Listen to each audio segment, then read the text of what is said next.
Well, welcome to yet another exciting edition of the Beatcast Season 3. What is the Beatcast, you ask? Well, the Beatcast is a sample challenge. Every 2 weeks, we throw a sample up at the beatcast.com. People go and download it from all over the world, create their beat using any equipment they want, any software they want. You can put lyrics on it, whatever you like.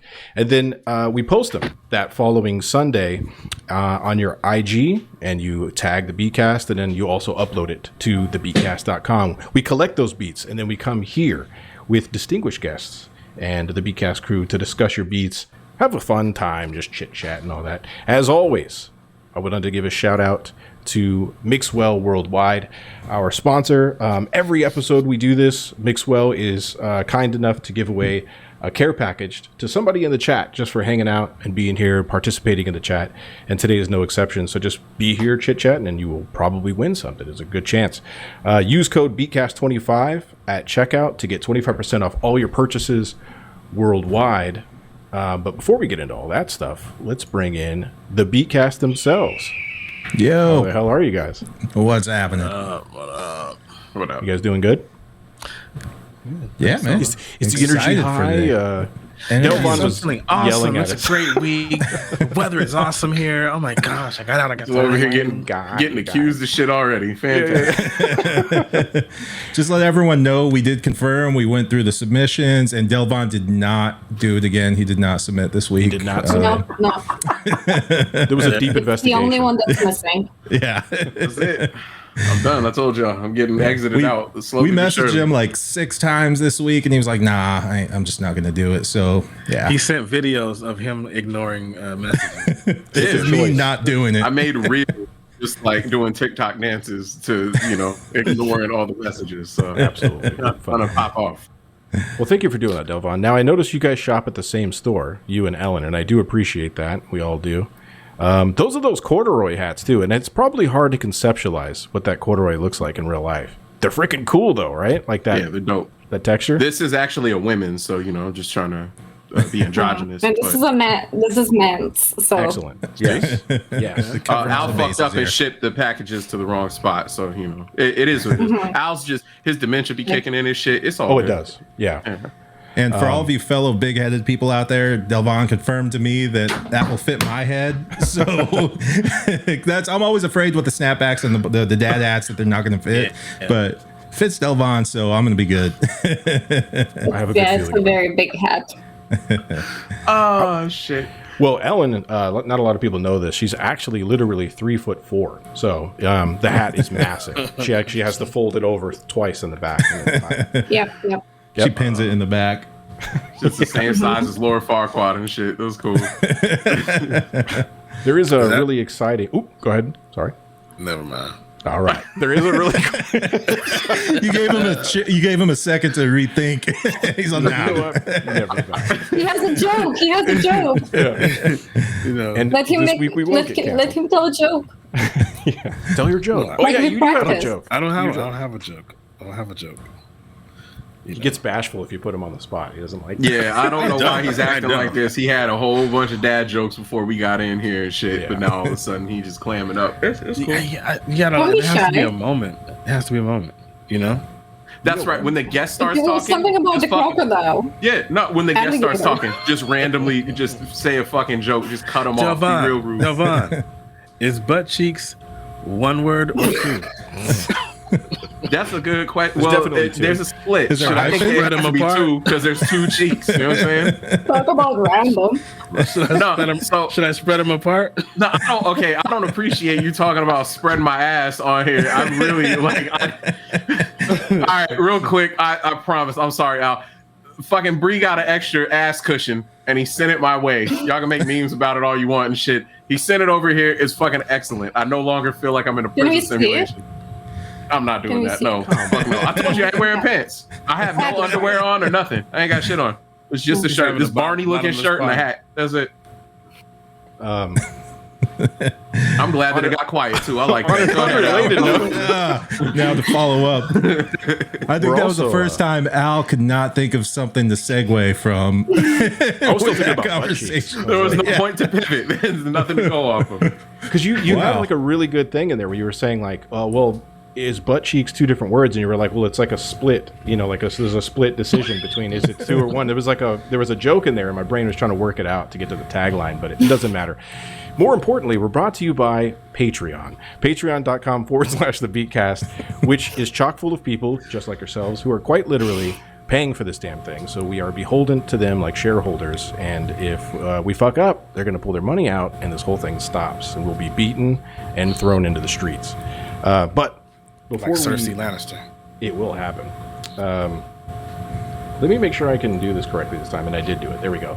So I want to give a shout out to all of our Patreons who make this possible.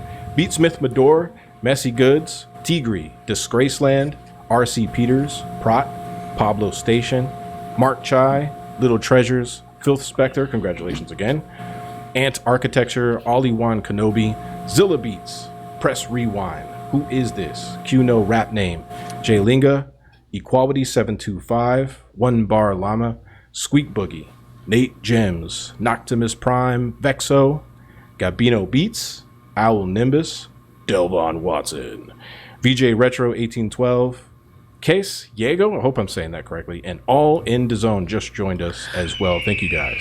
Hey, you should like read them in like a old man voice or something, or like, you know, some with like some like a 80s cool jazz station. Yeah, make it more like exciting. Like Beatsmith Mador. with like Mador. background music and shit. Zilla Like, Beats. Oh, background music is a good idea. Okay. I like Like, though that he very faint. slowed himself down reading it though, so he didn't catch up with himself. You guys yelled at me last week, so sometimes You did good though. You did good today. You did Thank great. you. Thank You're you. awesome. But you can do I better. want to yeah. give you some positive notes. Wait, what did Ellen say? What did Lena said he say? can do better. I like that. you can do better. It's still encouraging. Like, you know, hey. That's the Don't get theme of the ahead of podcast. yourself. You can do better. And everyone in the chat, thanks for a second VR, King Dumpy, Pre-Drift, Ambient Zombie, Messy, Tatsumaki, Zilla, Tigri, all you guys, what's up out there? Thanks for I see him being coming joining in us as well, so tonight. hell yeah. This episode is exciting for multiple reasons. One of those reasons is that we have this partnership. Mixwell, Ellen Fines, and the Beatcast have partnered to give you this opportunity for whoever, like everyone who submitted this week. That is a part of our Patreon has been automatically entered to win an opportunity to have a placement in Mixwell's next commercial, which is really cool. Ellen Fines is putting that together. She's here, obviously, on the panel, and they followed all these rules that we already did, and so we'll be announcing that winner probably. Whenever you want, Ellen, actually. Whenever you think it's best, we'll just do it. You just let me know. But you got to say the name slowly. Do you want to do it like after, or? Scream it. So Just it's do it real after. Should distorted. we do it at the end? Yeah. Okay. You could yell it in Canadian. This is how we do it here. Just Hey. yell at the Canadian.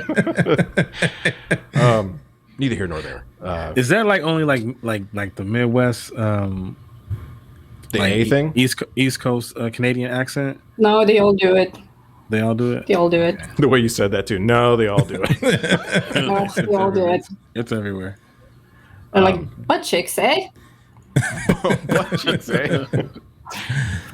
2 words, eh? We should. That should be like a segment from now on. You doing a Canadian accent, like you can read the whole thing, the ticker. Yeah, in the Canadian accent. There we go. That's There we Better go. idea. I can Why am I do a reading strong it? Russian accent. Hell yeah. A Russian accent. Yeah. That's what I wanted. I wanted a Russian accent. I can We should I can actually- keep going like the whole show with a strong Russian accent. Do it. It's fucking drinking vodka and throwing bottles at the Yeah, camera. let me finish my drink first. You know what? We should take turns doing that. Every week we should just rotate who reads the Patreons. That'll be a good idea. I'm gonna get my anchor man together then. I'm not. I'm gonna read it Yeah. at a fucking 2nd grade level. I promise. I'm gonna do it intentionally. To just write them Today, down. Junior. I could do that, but I like reading them. I like shouting them out too. You know what I'm saying? These motherfuckers. Don't take that away from Al, guys. Jesus. I know. I don't. I just want him to use an accent.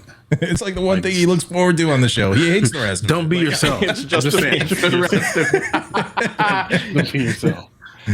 All right, neither here nor there. Without any further delay, we have an absolute fucking legend. In Yep. the midst.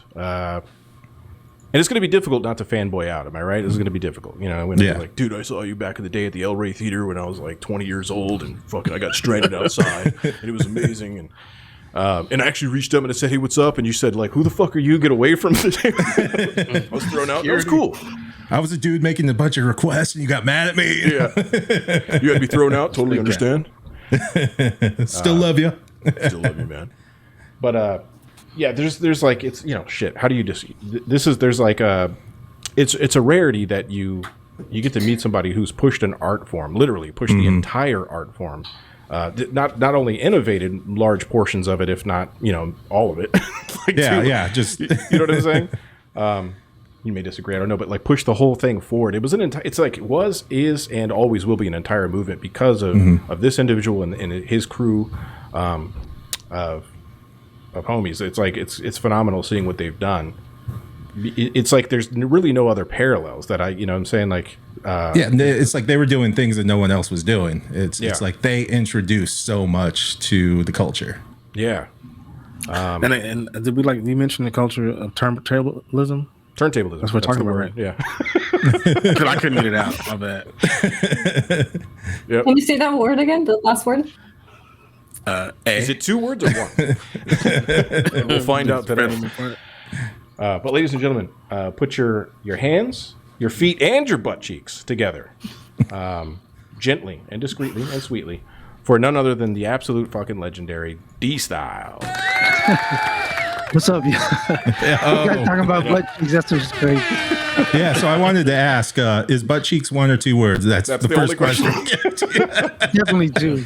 2, all right. Yeah. You know, it's funny. I was gonna ask, can I cuss on the show? But I already know I could cuss. This is a family show, sir. Yeah, the Addams family. Right. Thank you for having me. Really. Yeah. Thank you for joining us, It's our man. pleasure, man. Yeah. I'd like to be able to have you and celebrate you, give you your flowers while you're here. Yeah. Thank It's you. dope, man. It's our pleasure. And, a quick shout out to JJ too, as well. You know, to Mestizo, because Mestizo linked us together, and Definitely. that was really cool of him to do that as well. So shout out to Mestizo. Hopefully he's watching as well. But yeah, man, beyond honored to have you here and kind of hang out a bit and listen to some beats and whatnot. This is, you know, more so on the beat side of it. But before we dive into the beat piece of it, we wanted to ask you some questions. Yeah. And kind of get to know your journey a bit more. Before we dive into like the you know, the deep music questions, I just have like a human question for you, just like on like a one-to-one level. Like, what is it like? Do you ever just late at night sitting there and it's quiet and just be like, dude, I'm in the invisible scratch pickles. Like I started one of the coolest fucking things that's ever existed in hip hop. You know what I mean? Like that's kind of a cool accomplishment. Does that ever dawn on you? I mean, I don't know, man. Like, to be honest, I don't look in the past too much. I always try to focus in the future. But, you know, like once in a while when I'll see like an old picture or someone will show me an old record, it'll you know, take me back to that time. And yeah, I mean, it is crazy when I do think about like just the whole journey and, you know, just all the different eras that I've kind of seen come and go. You know what I mean? It's like I'm very I'm honestly just very fortunate and lucky to still be here, to be honest. Like you know, and I try to keep up with music as much as I can. You know what I mean? There's just so much that comes out left and right. You know what I mean? So it's hard to keep up these days because there's so much music coming out. You know what I mean? So many dope DJs, so many dope producers. But you know, I try to take what I like and what I don't like, and I just you know, keep trying to move forward. That's all. Yeah. Yeah. Very nice. So as of now, are you still doing a lot with DJing, or are you doing more producing right now? What's your main focus right now? Because I see you have tons of albums that you've been putting out. You just released one, and then you're working a lot directly with the artists as far as, you know, you're the sole producer, the whole Gangstar type thing, producer, MC type thing. I see a lot of that going on with what you're doing. Is that your main focus right now? Yeah. So like in the mid 90s, I was heavily into like producing, you know what I mean? Making beats and scratching. And I would balance my time. And then I got more into scratching and DJing.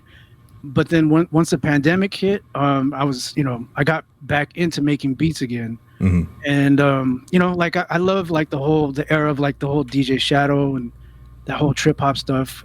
So I make a lot of beats like that, but I also make other beats where I feel like they need either like, some type of vocalist, either a singer or like an MC. And so during the pandemic, I was just, kind of searching for people to work with. And, luckily I found some like cool cats to work with. And, we put out a few albums, man. So I've been in that lane lately. Yeah.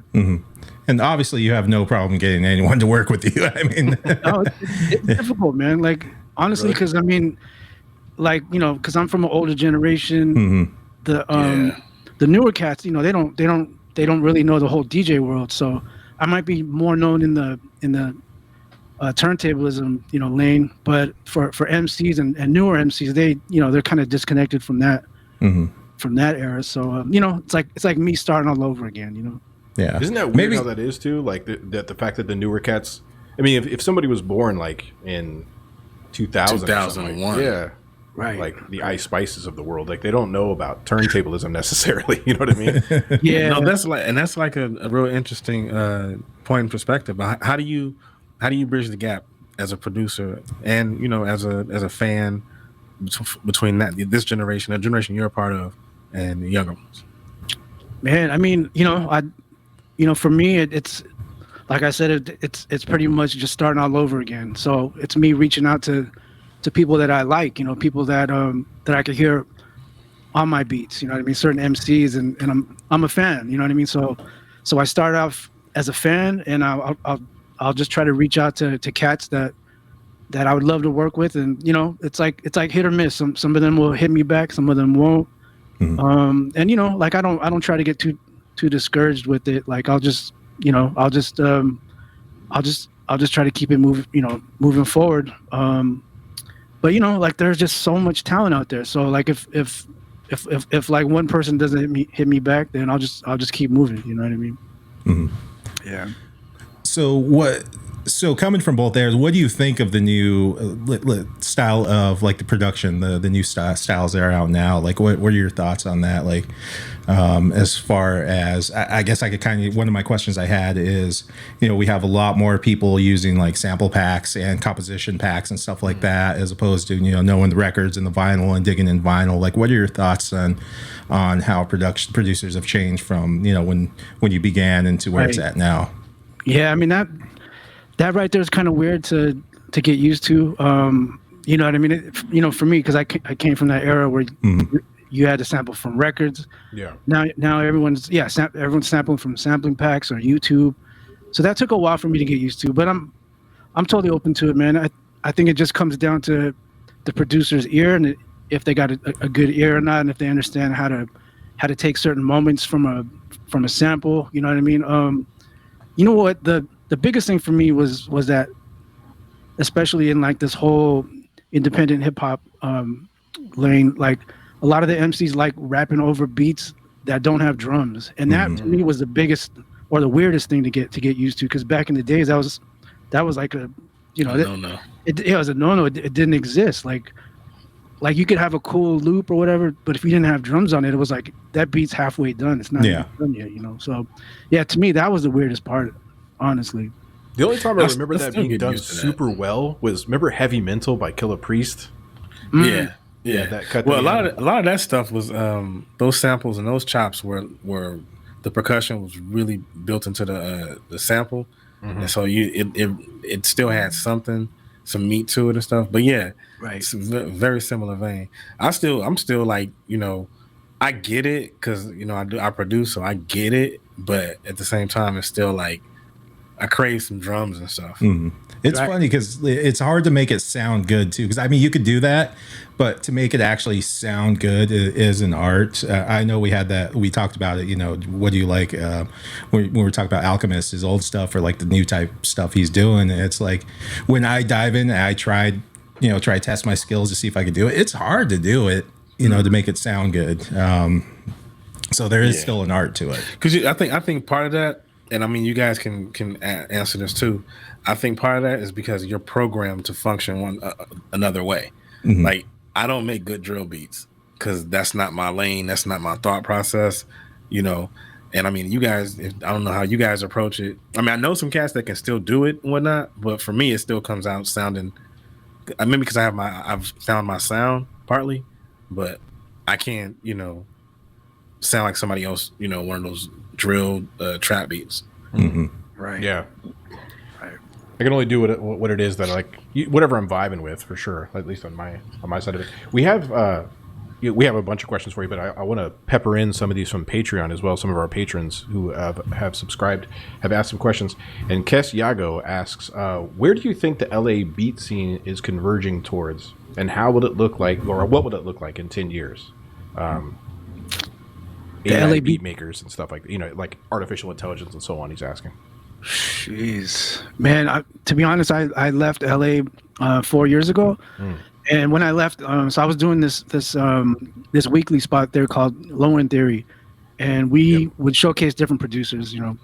So I was very in tune 4 years ago. Now, my good friend Daddy Kev, he does another weekly where he showcases a lot of producers, and I guess it's kind of in the vein of like lo-fi. I guess to be honest, I haven't really kept up too much with the LA scene, but you know, it just seems like it's still constantly moving, and it's still healthy. You know what I mean? So that's a good sign. You know. When you were doing Low End Theory 4 years ago, who were the big names that were doing it around that time period? I mean, like DiBiase and you know, DiBiase, Ross G. You know, of course. Rest in peace. Yeah, of course, like Flying Lotus, Toki Monster. I mean, you know, those were the big names that came out of there. But you know, like I seen the different trends come and go. You know what I mean? Like dubstep came and went, and then there was footwork and juke that came and went.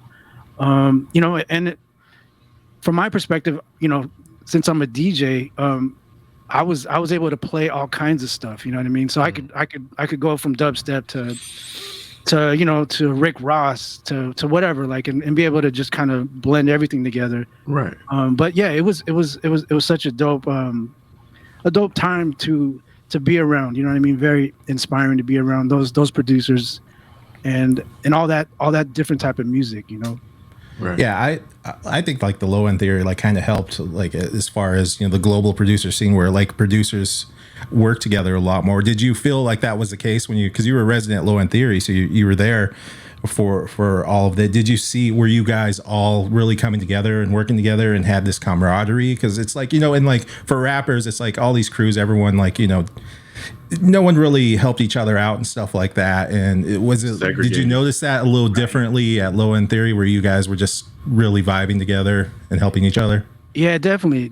You know, it's very grassroots, and it's very community driven and you know, community based. I personally, I kind of took it for granted, man. Like, because I was around, you know, so many dope people every week that, you know, I didn't really get to connect that much. Like, you know, like I should have reached out, and I should have worked, and I should have done more collaborations with these producers. You know, like back then I would get hit up by you know, MCs or different producers to add scratches to the music, you know what I mean? So, I mean, yeah, you know, that right there was a blessing. But man, I mean, in retrospect, when I look back, I really should have took more advantage of it, because there's so much talent that came through that spot, you know. Did you start like during the because Low End Theory started in what, like 06, 07, somewhere like right in there, right? Yeah. So and then I know like 09 is when it kind of got like really big. That's when like Sam I Am, Fly Low, all of them were a part of it. Were you around during like that point? Yeah, so I missed the first year. So the original members was Daddy Kev, No Can Do, DJ Nobody, Gas Lamp Killer, and Edit's from Glitch Mob. And then 1 year later, Edit and Glitch Mob ended up, you know, going and doing tours and stuff. So that's when I came and I took over Edit's residency. So I became the resident DJ. And then and I was there, you know, for the next 9-10 years. Oh man. Yeah. So you were right in the thick of it, living it. Yeah. The music that came out of that scene is unreal. Yeah, man. Especially yeah. like the performances, like that was something where when I was like learning production, I used to watch like a lot of the live sets. Okay. You know, and obviously like sound quality wasn't the best or anything like that, but that's not why I was watching it. The shit was just fascinating to see, like it really happened. So Yeah. Plus, it was rare because back then that was the only, or one of the few spots that was weed friendly. So right, you couldn't really find too many places that where you could just bring weed, smoke a joint, and on top of that, it was 18 and up. So you know what I mean. Those are double whammies right there. So yeah. Those are the era.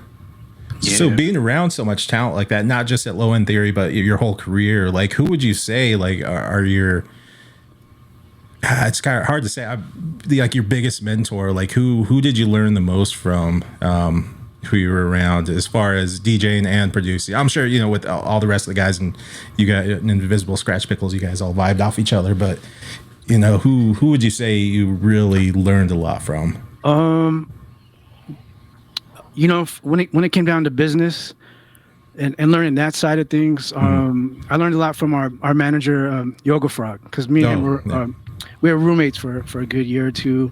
So I got to see how he would, press up records, make tapes, make VHS tapes, how to package them, ship them, you know what I mean? How to get your records to, all the record stores, going through distributors, all that stuff, how to collect the money. I learned all that stuff through him. And also through Daddy Kev. Daddy Kev started Alpha Pup Records, and even before that, we were DJing, and he was running another club called Concrete Jungle, and so I got to see him just kind of maneuver through the music business and just see how he handled things, and so I learned a lot from him. I would say mainly those two for sure, right there. Very cool. This is a kind of another question that we have is from Zilla Beats from our Patreon, and he was asking, where and when was your best show? Like a show that stood out to you is one of the questions that he was wondering. I wouldn't say best, but most memorable that that will never get topped was myself and Cubert. We did a show in Tokyo, Japan. This is probably 97, something like that. And this was the time. Do you guys remember that group? With the Atari Teenage Riot. Oh yeah. I didn't know nothing about them, and so it turned out you were blown away the first time you heard them. Yeah. I was blown away, and so they performed right before we did. So we got up on stage, and me and Q were just standing there watching their show, and they. I didn't know about that music. I didn't know, just the energy. They had these like flamethrowers that they were shooting in the air. They had records they were throwing up and burning records. Like they were just doing some crazy, bizarre shit that I'd never seen before. And that kind of woke me up to this whole, like, you could do fucking performance art. You know what I mean? Like, it doesn't, like, you don't have to just be a normal person. You could take it to the next level on some, like anything goes. You know what I mean? So. Yeah. One of the questions that I wanted to ask for you, another on that human tip, is just, do you remember, like everybody starts out doing something. Like, for example, it's like a hairdresser. Somebody who likes to do hair starts out doing hair. They originally they suck, right? They're going to ruin some people's haircuts. They might invest a little interest, some time. Maybe they take some classes. Because at least in that profession, you could take classes, And then at some point, they end up really good. They make a living. Do you ever think back? Do you remember when you used to suck at turntablism when you were first starting out? Yeah, no, definitely, man. I came from the battle era, so like where I grew up in the Bay Area, San Jose, we would have these local battles, like high school, or at school dances. And DJs would battle there, or even at house parties, we would battle.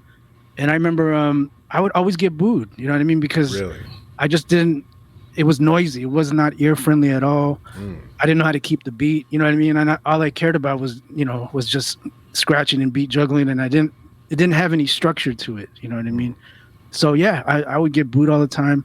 But I think that helped me. It made me go back to the drawing board, try to figure out what am I doing wrong here, and just kind of fix everything.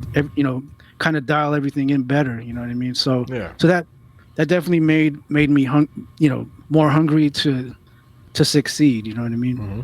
You know, like during that whole turntablism era too, that was like when it was at its, you know, peak. During that time, there was a lot of people might have been shut out because it wasn't easy listening. You know what I mean? It was something you had to like kind of understand what was going on to appreciate what was happening. Right. You know what I think? It's like battle rap. It's like battle rap right now. You know how like we think like our generation for battle rap, it was still kind of over a beat and it was, you know, witty freestyle. Right. Today's iteration is like no beat at all. Lots of testosterone, and it's like long form. They write it for like, you know, months in advance, and then and it's like real personal and stuff. That's true. So I think it's like that's a parallel because it's like if you don't know, you don't really get the art form of the battle rap. Like if you don't know, you know, looking at somebody beat juggle, you don't know the like full. You don't get what goes into that. But that's one of the things that's kind of was driving towards is that you were one of the people that always stood out to me that really made turntablism listenable. Like you really approached it like you were creating a production, like a beat, you know, like since, you know, way back. And it was stuff that you listen to, you're like, shit, I could rap over this. You know what I mean? There was a crew out here back in the day in Phoenix, Arizona called Morris Code. It was Pixter and a bunch of other cats. And they were like one of the first introductions alongside listening to you cats. I was just like, holy shit, like this is amazing. Like hearing whole beats get put together with multiple turntablists like up on a stage. It was phenomenal. But right. Yeah, you know, like I think as we matured, because you know our earlier years, everything was noisier and we didn't care. And then I think as we got older, we realized, you know what, if we wanted this music to translate to the audience, we need to structure it better. We need to make it more ear friendly. And so, you know, like I think as you mature, you know, your musical sense does too. And so, you know, I think that just comes with time, you know. Absolutely. Yeah. So how'd you make the transition from, how did that transition happen into producing? So I was, you know, like in high school was like when I first got my first drum machine, and I wanted to do stuff like Beastie Boys and Run DMC, LL Cool J, that type of stuff. So I was already messing with drum machines. And then around like right after I graduated high school, you know, that's kind of when samplers came out. I don't know if you guys remember the Ensoniq EPS that came out. The SB12 was coming out. Yep. So, you know, I was around other producers and I wanted to get into that. I was also DJing, but I was kind of torn. Like, okay, I want to get into making beats, but I also want to you know, enter DJ battles. And so I'd always spend my time doing one or the other. And, you know, when I got more serious with making beats, then I would scratch over it, you know what I mean? And I try to be like a DJ Premier, you know what I mean? And just scratch, you know, different lyrics over it. And then I got into working with MCs and stuff. So, you know, that's kind of been my journey where it's always been a balance of making beats and DJing. And now I'm kind of just trying to fuse the two and trying to figure out how I could do a live show and make it ear friendly, of course. And also, you know, just take all the things that I've learned, you know, over the years and have that come out of the speaker. You know what I mean? And just put it all together. Yeah. What are you using now as far as equipment? Now I use Ableton for the most part. Yeah. Like I still have some of my old drum machines. But you know, it's just weird going back to it. Like the workflow is, you know, it's like you got to go through 10 steps just to do something. Where now, you know what I mean? It's night and day. So, you know, but sometimes like I will run like my drums through, you know what I mean, through the SP1200 and just, you know, bring down the bit rate just to get that grittiness. Yeah. But honestly, man, I don't know. I think I'm spoiled now with being able to see waveforms now on the screen and, you know what I mean? Having to, just, man, life is so much easier now, right? Yeah, it's like, why not use the tools that are available, you know? Yeah. Right. It's like the realization. You look up and you see everything. And right. All right. My bad. Like, are you high again, man? No. Okay. So he's like, you just look up. my door, the latch is not working right. So when I close it, it'll shut. But because I have the window open in the house, the wind is get that whole thing happening. Oh, you gotta love it. So I put my ruler next to the door, and she opened the door, and the ruler was gonna break. I was like, "Don't break the ruler." No, but like I totally get that. I see what you mean in that. So for you being right now, you know, going into production, you know, more full time and not as much on the other side of the turntables, are you doing any just DJing, making mixes, anything like that? No, man, I haven't DJ'd in so long. Honestly, like probably the last time I really DJ'd was Low End Theory, like 4 years ago or whatever. Like I've done small gigs out here in Vegas, you know what I mean, just playing stuff. But I'm pretty picky with certain gigs. Like if especially out here in Vegas, it's like you might get hired to DJ and they'll say, yeah, you could play whatever you want. But really, man, I mean, they want you to play top 40. Yeah, and even if you are playing whatever you want, you're gonna get some idiot who's gonna come up to you and just bug you all night about playing some bullshit. Play Ice Spice, bro. Come on, bro. Yeah, I thought maybe because you were in Vegas, maybe you were doing residency or something. I wasn't sure. Okay. Yeah. So you're in I Vegas. understand if you did it because it's a cash grab. Yeah. Yeah. So are you doing a lot of digging still? I mean, you're in Vegas, so there's not much to. yeah. There's not much. I mean, if I travel, you know what I mean, I will. But but here, like, no, not really. Like, sometimes when I go to LA or back to San Francisco, I'll definitely hit up a record store or two. Mm-hmm. But honestly, I have a lot of records that I still need to go through, and when I go through some of the older records, I'm even finding things that I slept on. You know what I mean? So isn't that just such an awesome feeling though, to be able to still dig through your collection and find some gems, some shit you can use? Definitely, man. Yeah, definitely. Yeah, I love that.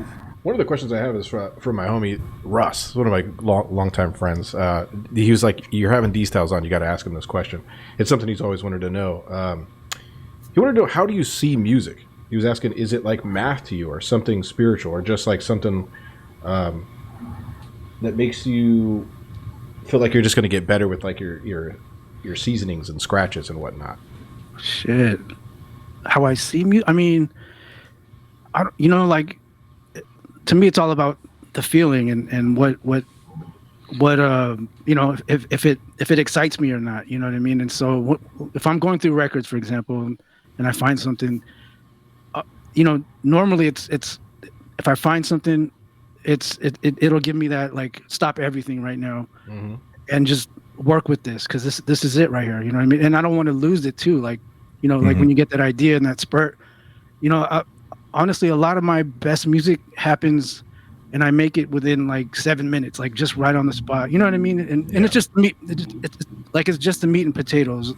Like, just the whatever, if it's a loop or a certain part, and I find the right drums, and that's it from there. Like I can come back to it and I could sprinkle in all the rest of the sounds that it needs. But as long as I have that skeleton built, then, like, I feel good about it. You know what I mean? Sorry, I didn't answer that question. I think it's a hard one to answer. Like, how do you see music? Because it's so specific to each individual. You know what I mean? Right. Right. Yeah, I get it. So you just released the Invisible Rap Missiles with Napoleon the Legend. Yes. Yeah. How did that come about? So before that, I put out an album with Substance 810. He's from Michigan, and Napoleon was a feature on there. He was a guest on one of the songs, and so even before that, I already knew his music and I was already a fan. So I was excited when he was on that record, and then I just reached out and we stayed in touch, and then we both said, yo, we should try to build something, And so what's crazy is he works fast, the fastest I've ever worked with. So I'll send him a beat. The next day he sends me back the vocals. Like usually that's like one week, 2 weeks, sometimes a month to wait to get back, your because these rappers are pain in the ass. Yeah, but he works fast, man. So I was kind of spoiled by that, and so we pretty much knocked out this album really, really quick. And he's the type of person too because he makes beats also, so he would actually add production on top of my production. He would give me back vocals, and he put samples on top, like whatever. That's vocal crazy. Samples. Yeah. So I really appreciated that, and it made my job as a producer a lot easier. That's funny because I think that it's kind of 50-50. I think some producers would kind of take offense to that, you know. Unless it's good. Unless it's like good additions, then you're like, holy shit, we gel well, you know? That's cool. Right. I mean, people forget that, like, how much of a collaboration it is. Because also, too, like, I mean, do you see this? Because you see all the communities. Do you think that the community of MCs, producers, and DJs, who's closer with each other and bigging each other up or supporting each other and doing shit for each other? Yeah, I mean, there's a big disconnect, I think, from all three. You know what I mean? It seems like. But what's interesting to me, I think, is a lot of these guys, they all dabble in a little of everything. You know what I mean? Some of these guys rap, they make beats, they scratch. You know what I mean? And so, yeah, it always surprises me when I'll meet somebody who can do it all. You know what I mean? But I feel like it's a very common thing, and most probably don't admit that they dabble in all three. You know what I mean? Yeah. I wish I could rap. You know what I mean? I wish I could. I mean, I make beats, but I don't consider myself like a full-time producer. Like I do it for fun, and when I have that urge and I, you know, like I have that energy, I'll do it, man. But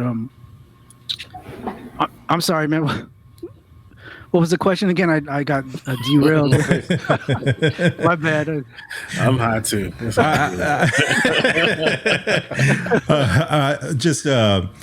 communities, of producers, hip hop. I mean, producers, MCs, and DJs. Who's more? Who supports each other more, and who supports each other inside the community? I think it's producers. Mm-hmm. Producers are so much more quick to be like, yo, you need drums, you need, you know, I can help your sidechain game or some shit. You know, they're like quick to like part some type of knowledge or shit.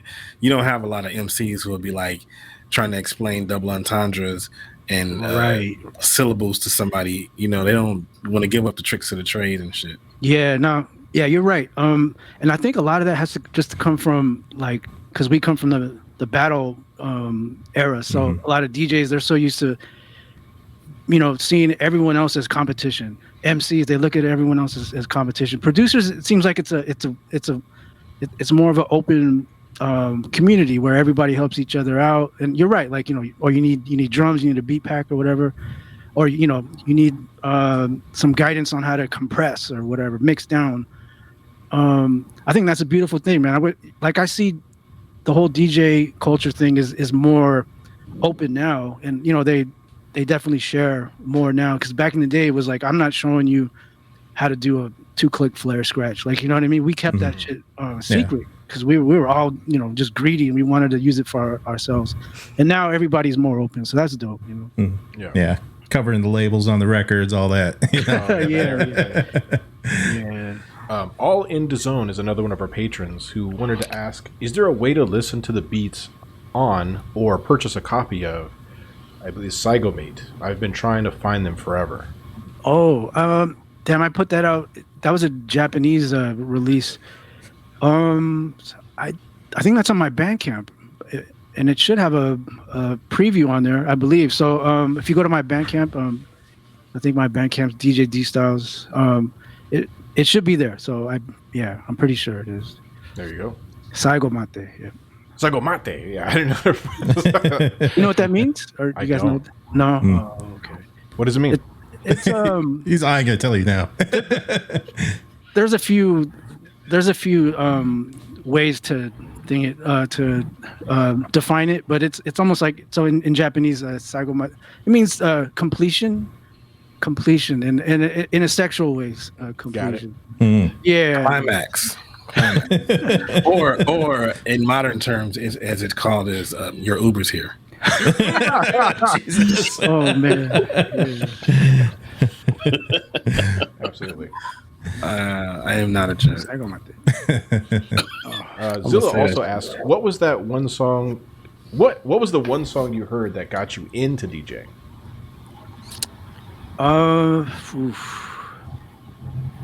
Well, yeah.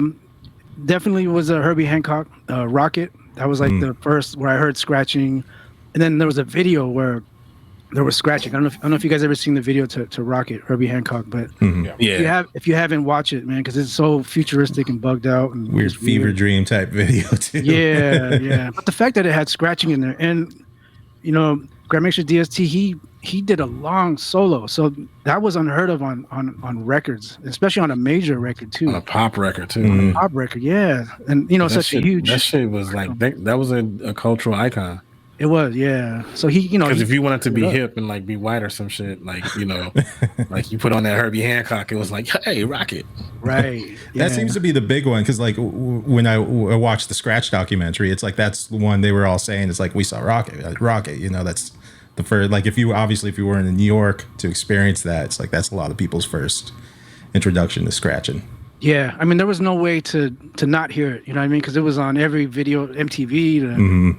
To whatever late night show was on, to the award shows, the music award shows. Like you had to live under a rocket. You know what I mean? There was no way to not hear that song. Break out the linoleum. Be all obnoxious and shit. Well, do you guys have any more questions before we move into the beats? What'd you have for breakfast?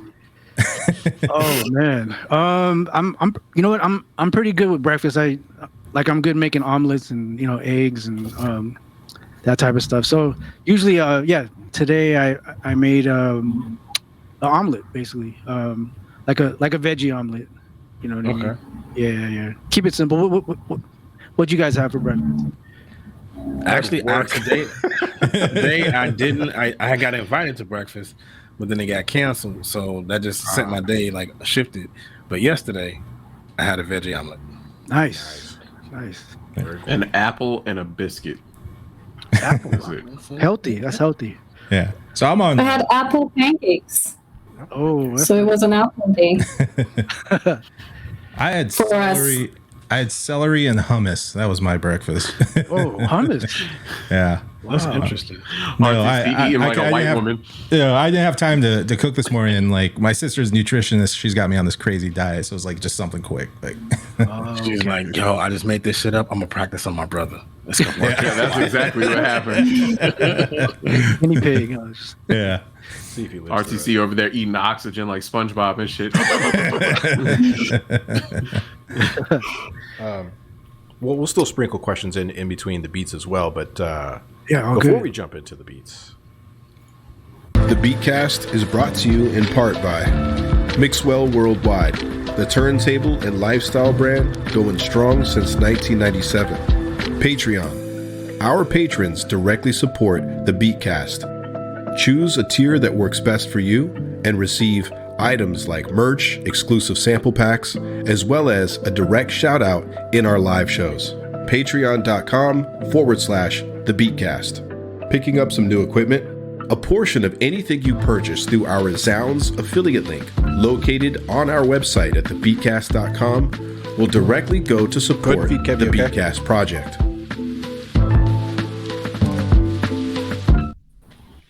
Nice.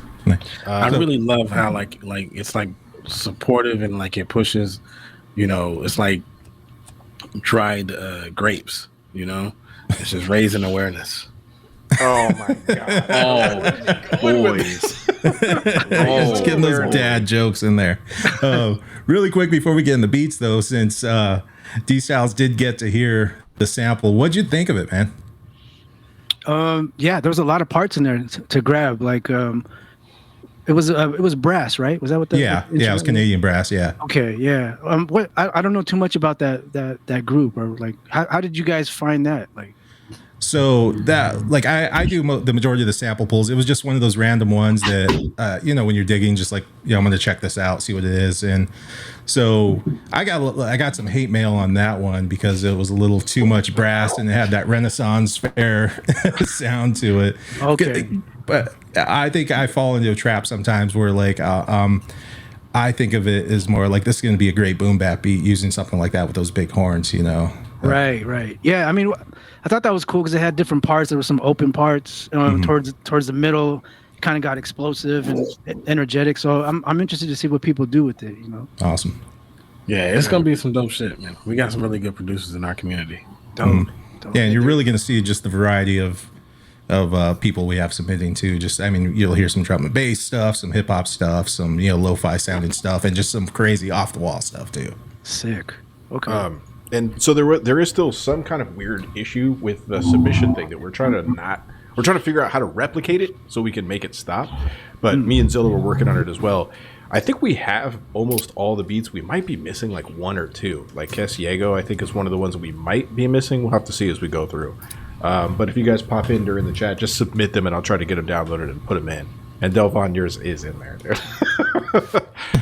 Shit happens. Some kind of error is gonna happen when they go to play my shit. It's inevitable. I'm like, that's so weird. It's muted. What's also it's gonna be dude from Howard Stern. What was his name? Artie Lang? No, not Baba Artie. Booey? No, the black dude, the little one. What's oh my Beetlejuice. god, Beetlejuice. Yeah. It's just gonna be him staring back. Y'all see that meme of him just like Yeah. What you doing? Nothing. I'm hanging out. Nothing. Hanging out. So, and you'll notice, D-Styles, that these cats are from all over the place, literally all over the world. It's all over America, like all over every continent, which is pretty cool. Right. So That's dope. Let's dive into it.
Jokes in the building. Killed it.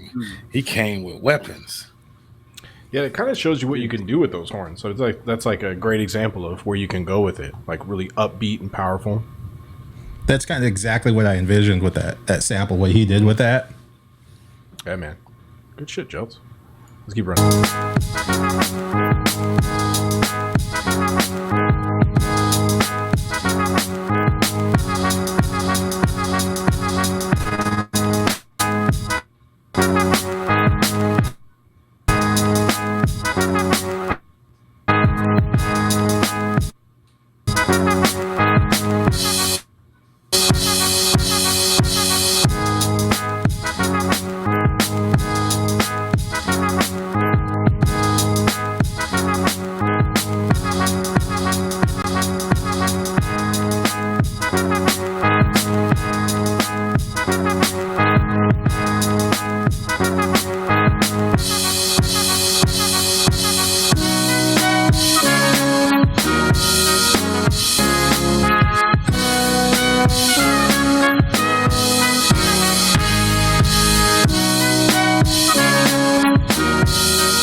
That was all in the zone right there. Nice. Man, that sounds just like something that Meek Mill would be screaming about his rollie too. That was like perfect. I got a time. It's like stop. What's going on, sir? Yeah, Zilla, throw it in the folder again, because like when we downloaded it, it's not in there. So throw it in again, and I'll grab that while I'm here. No, y'all forgot to tell him.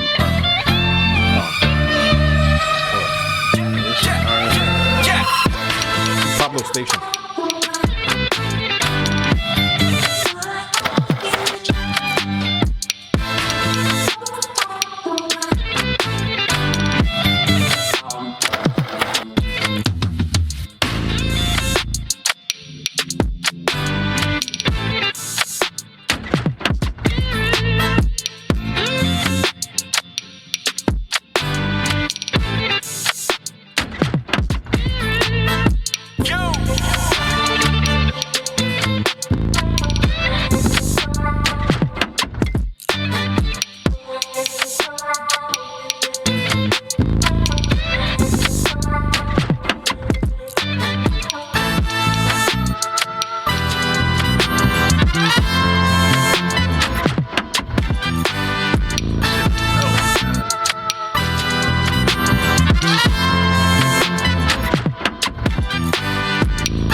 I just want to start by saying Pablo's a piece of shit. I've said it before. I'll say it again. I don't fuck with that guy.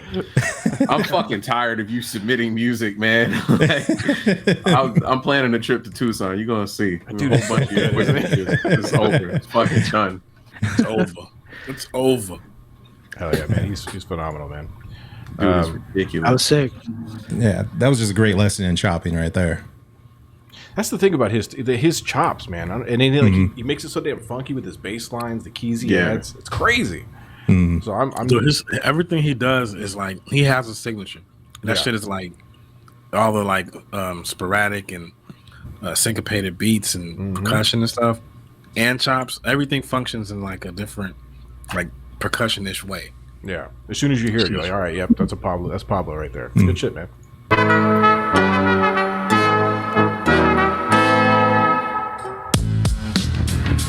Press rewind.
Dude, that shit, man. That was like that reminded me of like some Justice League shit, not Rick Ross Justice League, but like Ninth.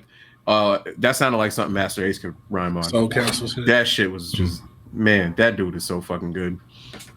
That's one of my favorites from him, dude. Plus the mix, it seems like he backed off the heat a little bit, so you can it was better, man. It was really good. Nah, he's easing his way into getting his shit broke too. So congratulations to you, sir.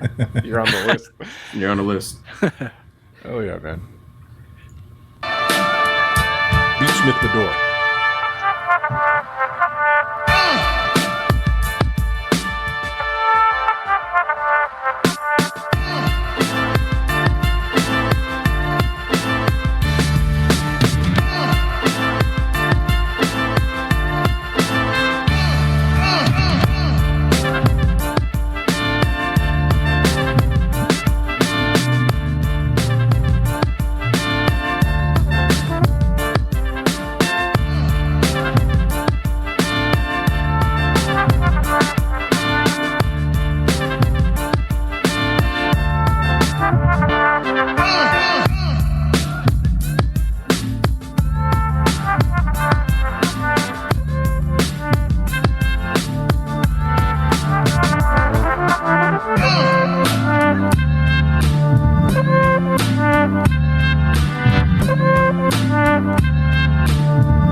That's one of my favorite from Beatsmith, man.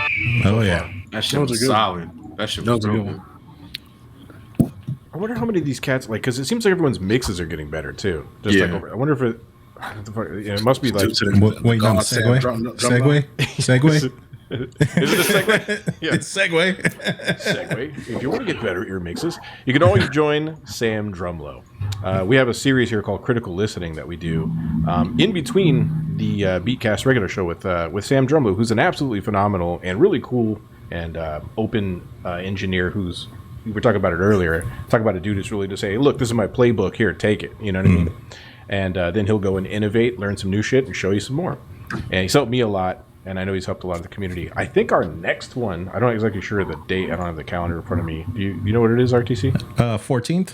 The 14th. So join us on the 14th. If you want to participate, just throw your track, ideally one that's not mastered yet, just your raw mix, into our Discord. You can get to our Discord through thebeatcast.com, and you'll see the critical listening section in our Discord. Just throw your track in there, and he'll actually play it in the show and mix it live in the show, like doing like a whole EQ and a bit of a master to it. It's pretty cool, man. Shout out to and what's awesome, all the tools he uses are either free plugins or stock plugins, Ableton plugins. Yeah. So. He don't make shit complicated at all. Dude knows what he's talking about, and he communicates it in a really effective way. Yeah, man. It's just like in an effort to help everybody get better. Now, is somebody joining us live from a freeway right now? Is that tornado, Delvon, coming through? Man, we're not even going to talk about that on camera. But he's like, I'm not incriminating our windows myself. open, but I don't think it's me. Now we're all listening. I think it's Bree. I'm blaming him. I don't have any concrete evidence, but fuck that. It's him. I don't like Are you doing this to us? Is it you? Are you near a freeway? Am I near a freeway? No, Ellen. I don't think she caught that. Me? Yeah, I'm kind of, this is a very busy street. It's Ellen. Good. It's Bree's fault. Damn Blame Canadians. Freaking Canadian. Blame Canada. Yeah. Let's keep it running. Noctimus Prime.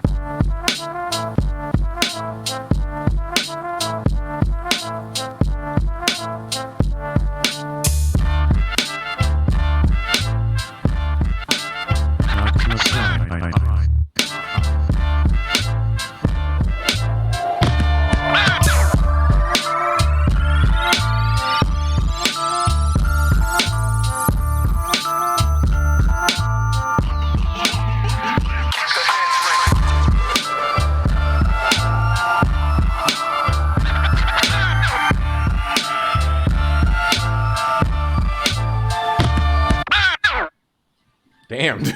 I hope your foot gets caught in a fucking escalator. I'm so tired of this shit.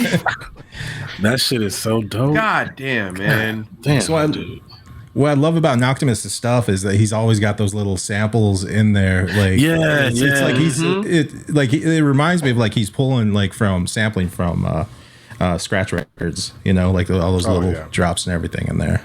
Yeah. Is that him scratching in there too? Or I think it is. Yeah, I think he's just kind of dropping them in. Just kind of sprinkling it. That's dope. A little sprinkle. Yeah, and shout out to Noctimus. He's from out here as well. He's a Phoenix cat. So okay, very proud of him. That guy's amazing. Let's keep running.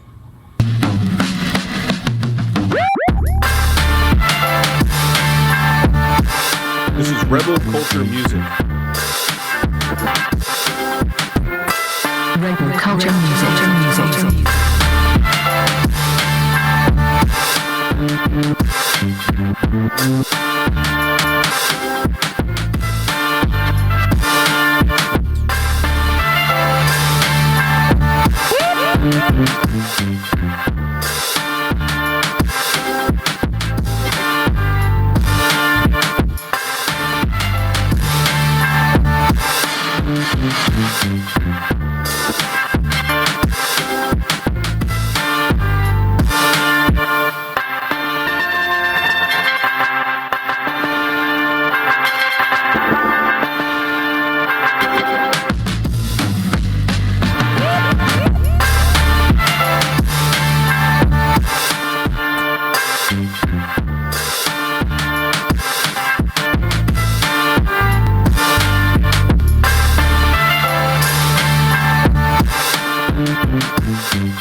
Nice, man.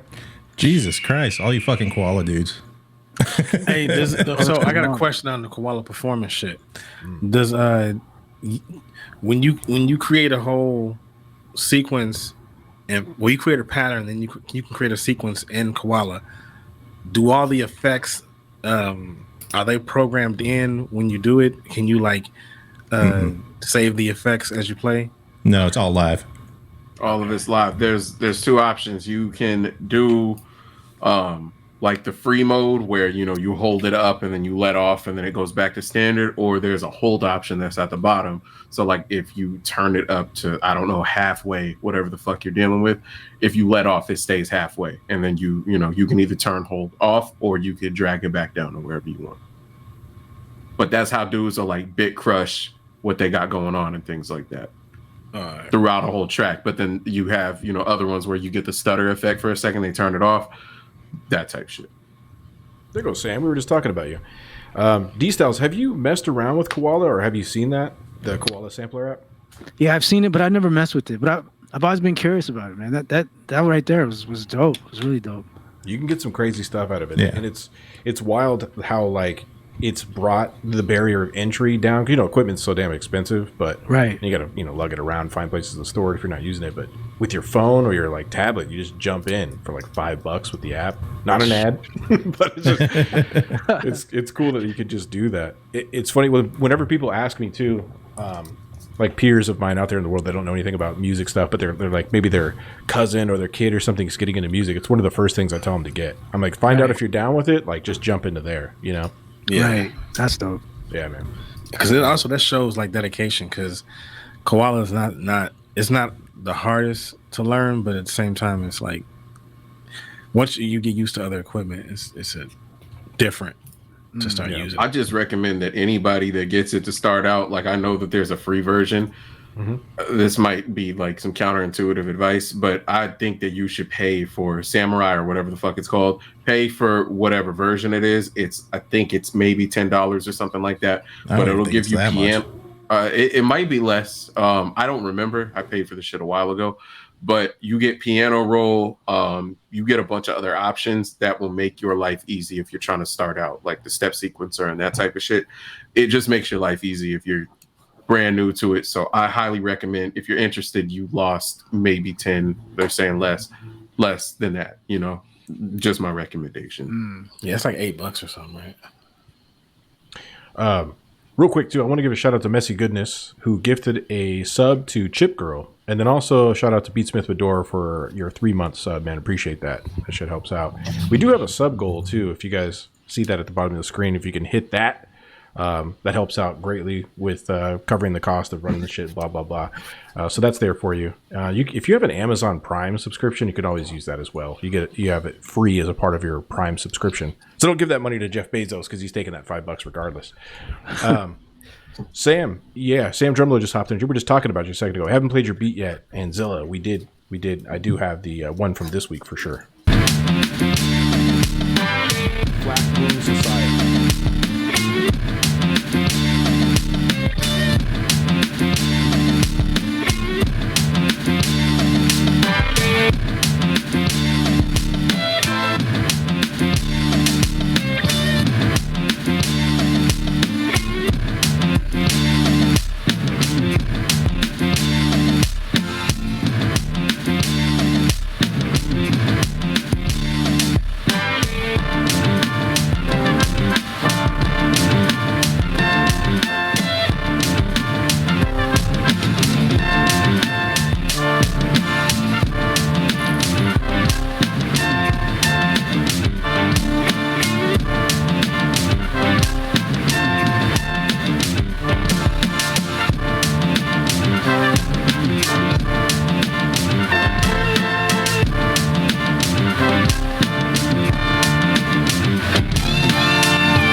That one right there and the last one, I know a lot of people make this decision. I don't know what you guys think about this when they go hot with the mix to get it crunchy. You know what I mean? They'll like peak it.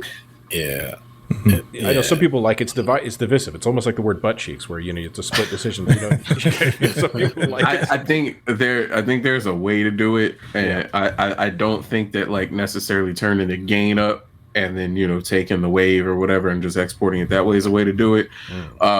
I think that you can add distortion to your mix and like figure out a way to make it sound hot, but also, you know, like for it to make sense, if that makes any sense. There's a way to do it. Then there's the Vargas way to do it. Yeah, there's the Vargas way to do it. Fuck it. Let's see what happens. Shit. Yeah. Crush the shit out of it and fucking blow it out and then just do your thing. But he's got that style down, man. Yeah, no, he definitely got that shit going. Yeah, and Sam was saying that he actually dug the sidechain on that. That is interesting when they do that. Like, one of my favorite ways that it's ever been done where they blow it out deliberately, besides my old wig that I used to wear, is the way that that song XX Tentacion had that. Oh yeah, that Look at Me Now, I think is what it's called. Like, look at me, fuck at me, whatever that shit. That shit was tight. But the way that beat was done, it was completely blown out, but it sounded so good. I don't know who made that beat, but I can't fucking remember right now. But yeah, that shit, the way that they did the mixing on that, it's definitely like it was intentional. You know what I'm saying? Yeah. Like it sounds deliberate. It didn't sound like someone didn't know what the fuck they were doing and just turned it up. That sounded like someone understood the process. I've never really heard it done like that again, too. That's like one of the only times. You know, the crazy part about that song, too, is it sounds fucking good on a stereo. Yeah. Like if you got like big ass speakers and subs and shit, it sounds like, obviously it sounds blown out. It's deliberate, but it sounds really good even at like high volume and shit. So yeah, they did a good job. I don't fucking remember who made it, but they did. Probably because you don't want to replicate that because you know what you're doing. You know, it's like you know what you're trying to steal. It's like, you know, with Paul's, you know, with God, I can't think of the damn Beastie Boys song with the reverse 808. Fucking Paul Revere. Paul Revere. It's like no one else can do that. You know, obviously it's been sampled, you know, in newer stuff, but it's like at that time you wouldn't do that again because someone did it, and you know what the hell you're trying. We've talked about it on here before. It's like when you get a sample, you try not to do you think about it before you make whatever the fuck you're gonna do, and you try to avoid like what other people would make, you know what I mean, or what you think that they would make. Yeah. Just so not everything comes across sounding the same. That's what's so dope about everybody that uploads. Like even when people do boom bap shit, it is extremely rare on here where you get, you know, more than one that sounds alike. You know what I mean? They might even take the same part of the sample, but they'll flip it in a completely different way. So I think that to what you're saying, there's just certain shit you got to avoid. And definitely around that time period. So I agree. Definitely agree. But big shout out to Flat Moon Music and the last one, Rebel Culture Music. I believe that was their first entry. I don't think I've heard them. That's what I was gonna ask that before we pivoted. Yeah. Was that their first entry? Because I hadn't heard them before. Years. Also, I think y'all should have let him know, hey, D Styles, if you hear something that you absolutely hate, grill the shit out of it. You know, we need to make sure that whoever's making the music feels terrible about what they contribute. All right. Their hero hates them. They're all like let them know. You know what I mean? Stomp on their ego, but crush their soul. You got to do both at the same time. I wanted to let him know that. You know what I'm saying? I figured it was necessary. But no, thank you for letting me know for sure. Yeah, I got you. Watch Delvon's beats next, and he's like, "That fucking that shit is horrible, fucking awful." No, we didn't get Delvon's. Remember? Yeah, right. I remember. I don't. I'm not a part of this. Yeah. Here we go. Messy goodness. It's Swindell. I know Swindell. Shout out to him.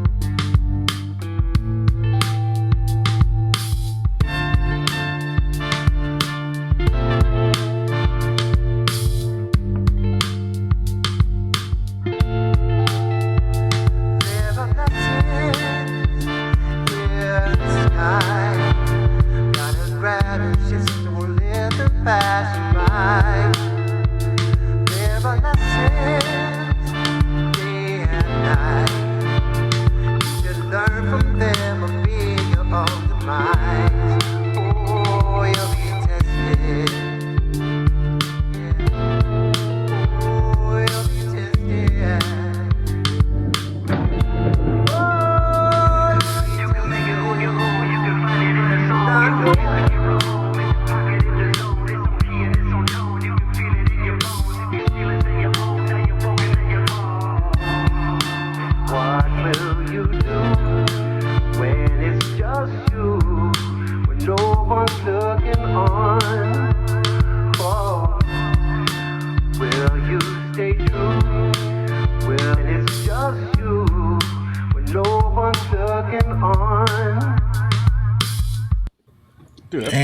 good, dude. Gave us a song. So cool.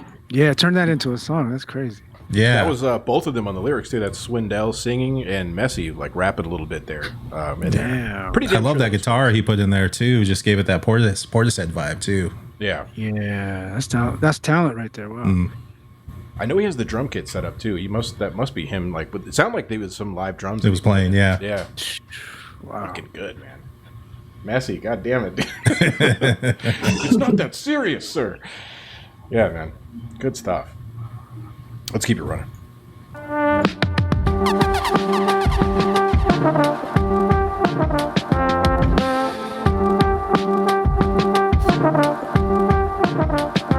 This is New Rudis.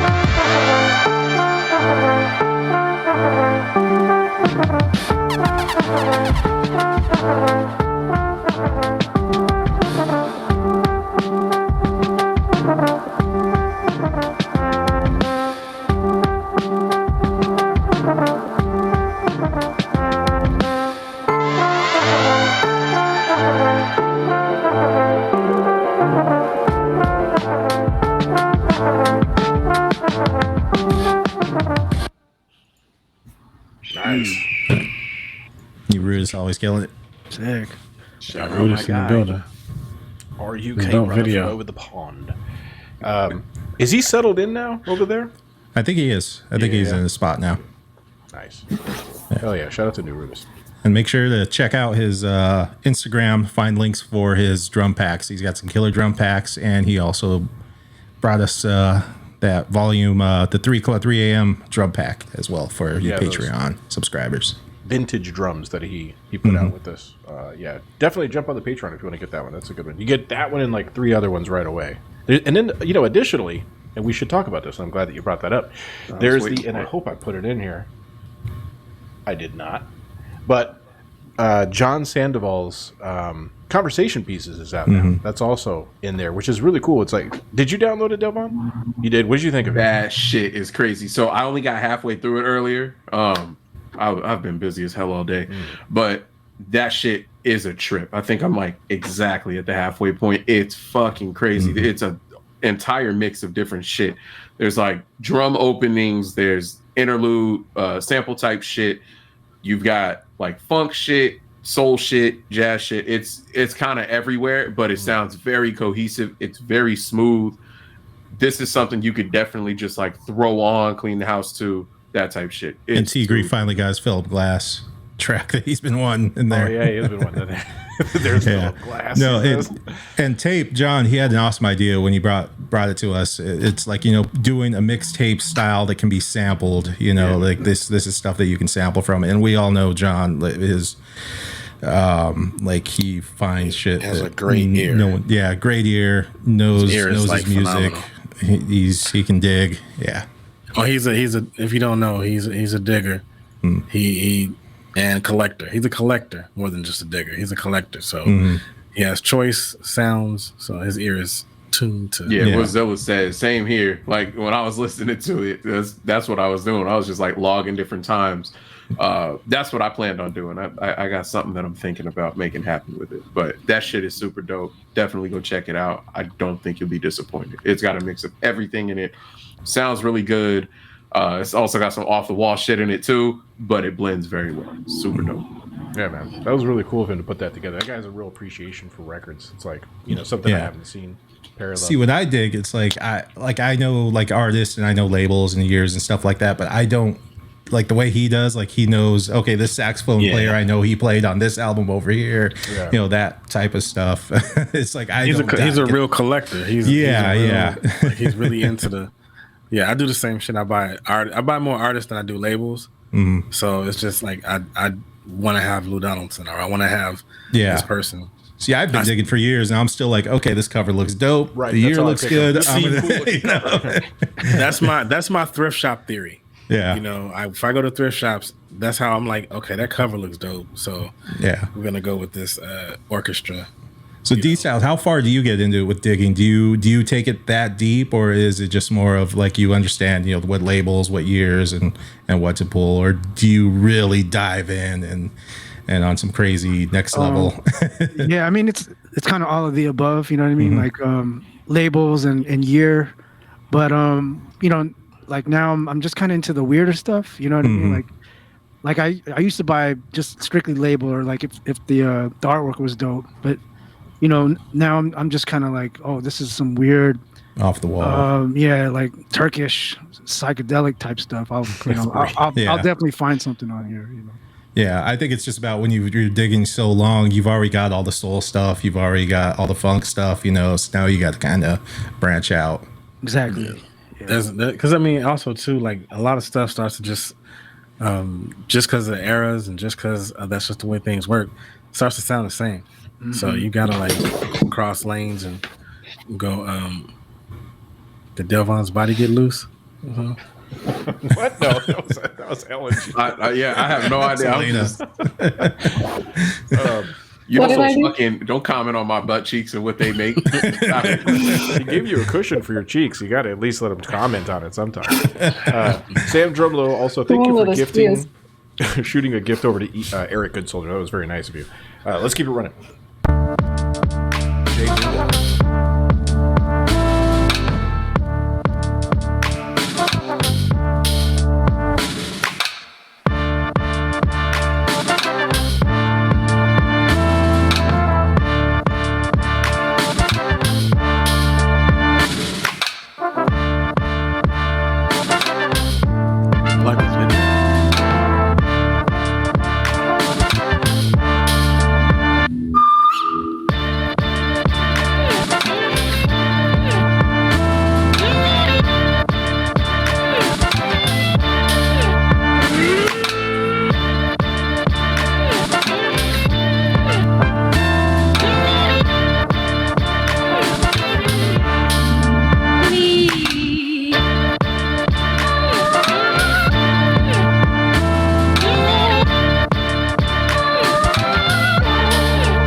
He's one of those dudes where, like, obviously, I threaten everybody. I think that I don't want to fuck with his place in Idaho because I imagine the neighborhood watch is crazy over there. Like his neighborhood, America's you can't favorite get through dad. the gate. You know what I'm saying? America's favorite dad. You ain't getting through that gate over there. So I like to threaten him and his studio space, but I truly don't think that I'll be able to make it happen. So no, we like details. We like to make up stories about Jay Linga because of not only the way he looks, but like the interesting life that he lives. I believe he's like the voiceover guy for like all of the AMC and Harkin stuff, and like the Allstate stuff as well. It's something like that. That's what's funny about it. Like if you took those Air Monarch Nikes, right, and like that was a human being, is him. You know what I'm saying? Like those fucking stepdad shoes is just him. Like he looks like if you like met up with him, like you really wouldn't you kind of let him go by for like a day or two, and then you find out like, damn, you're really dope. No, you're like, cool. That dude, he's so at all times, so he's got a fanny pack and like his fucking cell phone. Definitely, he got a clip on his hip and it goes over like that. You know what I'm saying? He's the guy in the Starbucks drive-through line who starts that chain to pass it on, where he pays for the guy behind him. Oh shit! Go ahead and take everything. Do you remember the movie like Little Ninjas or Three Ninjas, the Kid Ninjas movie from back in the 90s? Yeah, I remember it, but I don't remember it. He was one of the child stars from that, who's now an adult. Oh, this is fantastic. I hope that he just admits some of this shit. Like, he go with it. Like, yeah, it was me. How'd you guys know? You know, it would be really dope if he made a Wikipedia.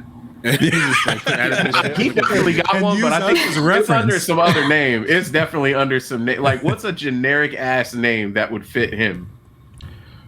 Like John Jacob. Smith. Yeah, Jacob. It's gotta be some like super generic shit Jared, like that. Yeah.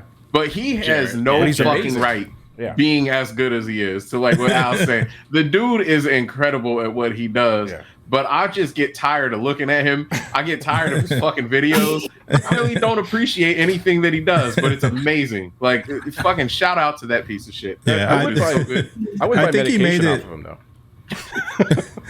I think he made it to the Ski Beats finals again for the last Smack Pack. The one that's They're doing going on that because right they think that it'll make their credit better. I know they don't have him in there because of genuine purposes. Just being Move up to make their credit. Yeah, like that.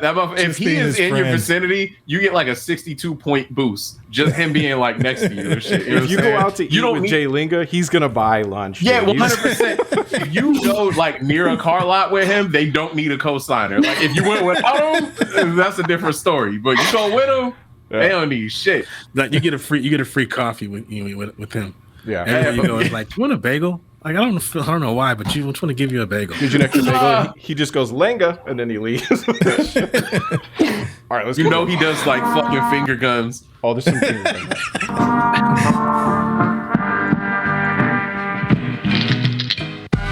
Studio Cannon.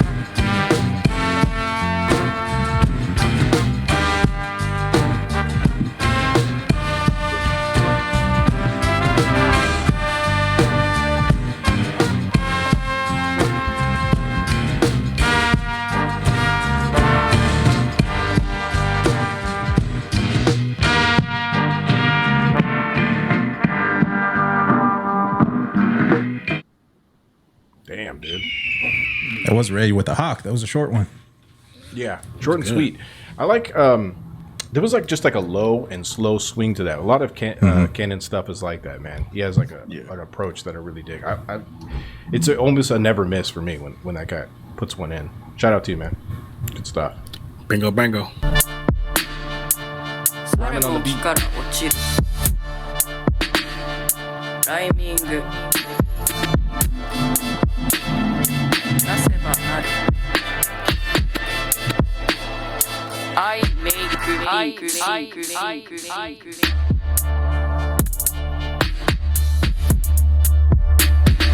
Call me that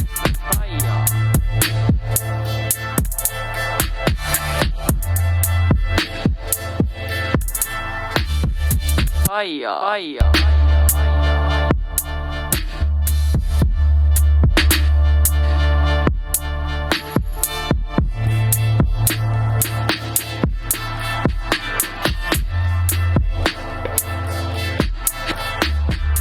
Fire. Fire. Don't mind これを知るをこれを知るとなし知らざるを知らずとなす Hey, this shit is pretty hard, man. Yeah.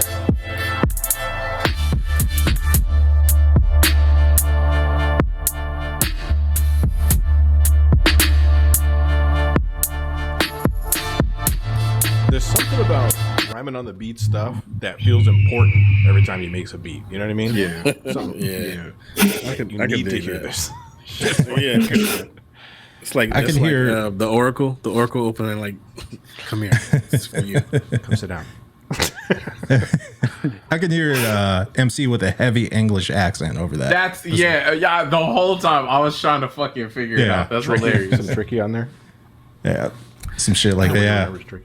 Fucking Skepta. Yeah. Oh, yeah. You just aged yourself. You're 73. No, this aged myself. Yeah, man. Shout out to Rhyming on the Beat. Top shot. Oh, I can't even do Rascal. it. That's what I was like. That's Dizzy what I was trying Rascal. to do. I was trying Yeah. to do a Dizzy Rascal accent. Yeah. Fix up, look sharp. That song was the shit, man. Mm-hmm. It was a good track. Fix up shop. It was a good try. Fix up, look sharp. Fix up, look sharp. Chop. Do it again. Fix up, look sharp. We're not gonna go until you do it. Yeah, shut it down. Shut the whole stream down and shit. Shut Don't it down. finish I'll nothing. turn this car around. All right, let's do it right. Best season as a favorite. Mr. Watson. Ah, there he is. You asked me the same question last year. Do you get a promotion every year on your job? Yes or no? Every year you work towards something, towards a goal. It's not a failure. It's steps to success.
I'm really glad Al decided to play that.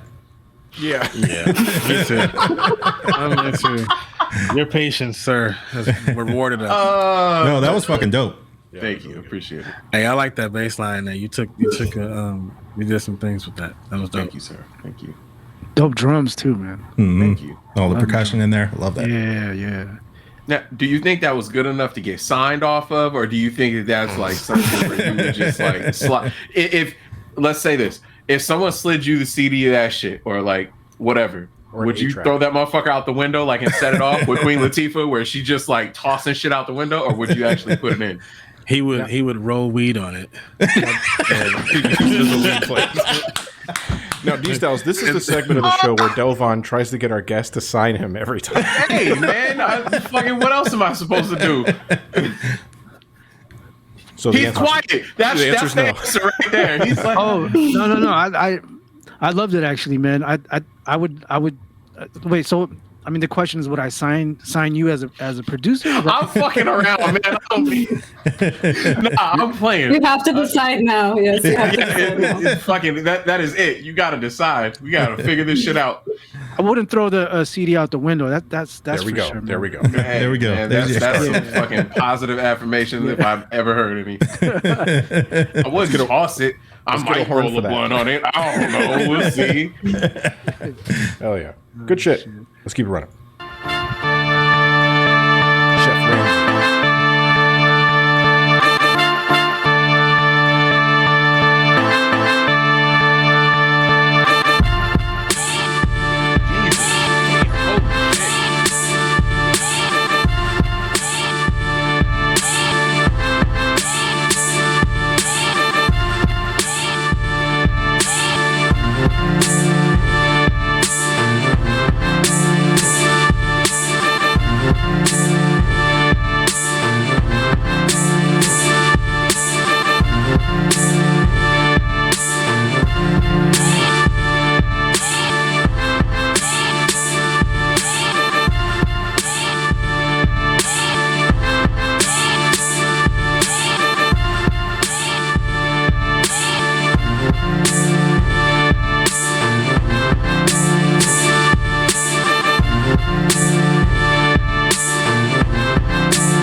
That's my favorite from him.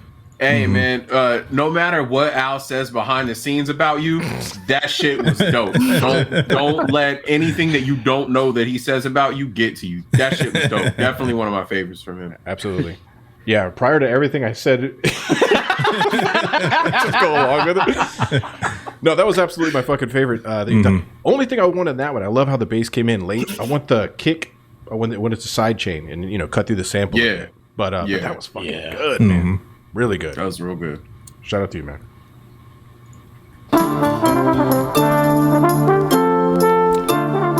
Watson, all the way from Russia.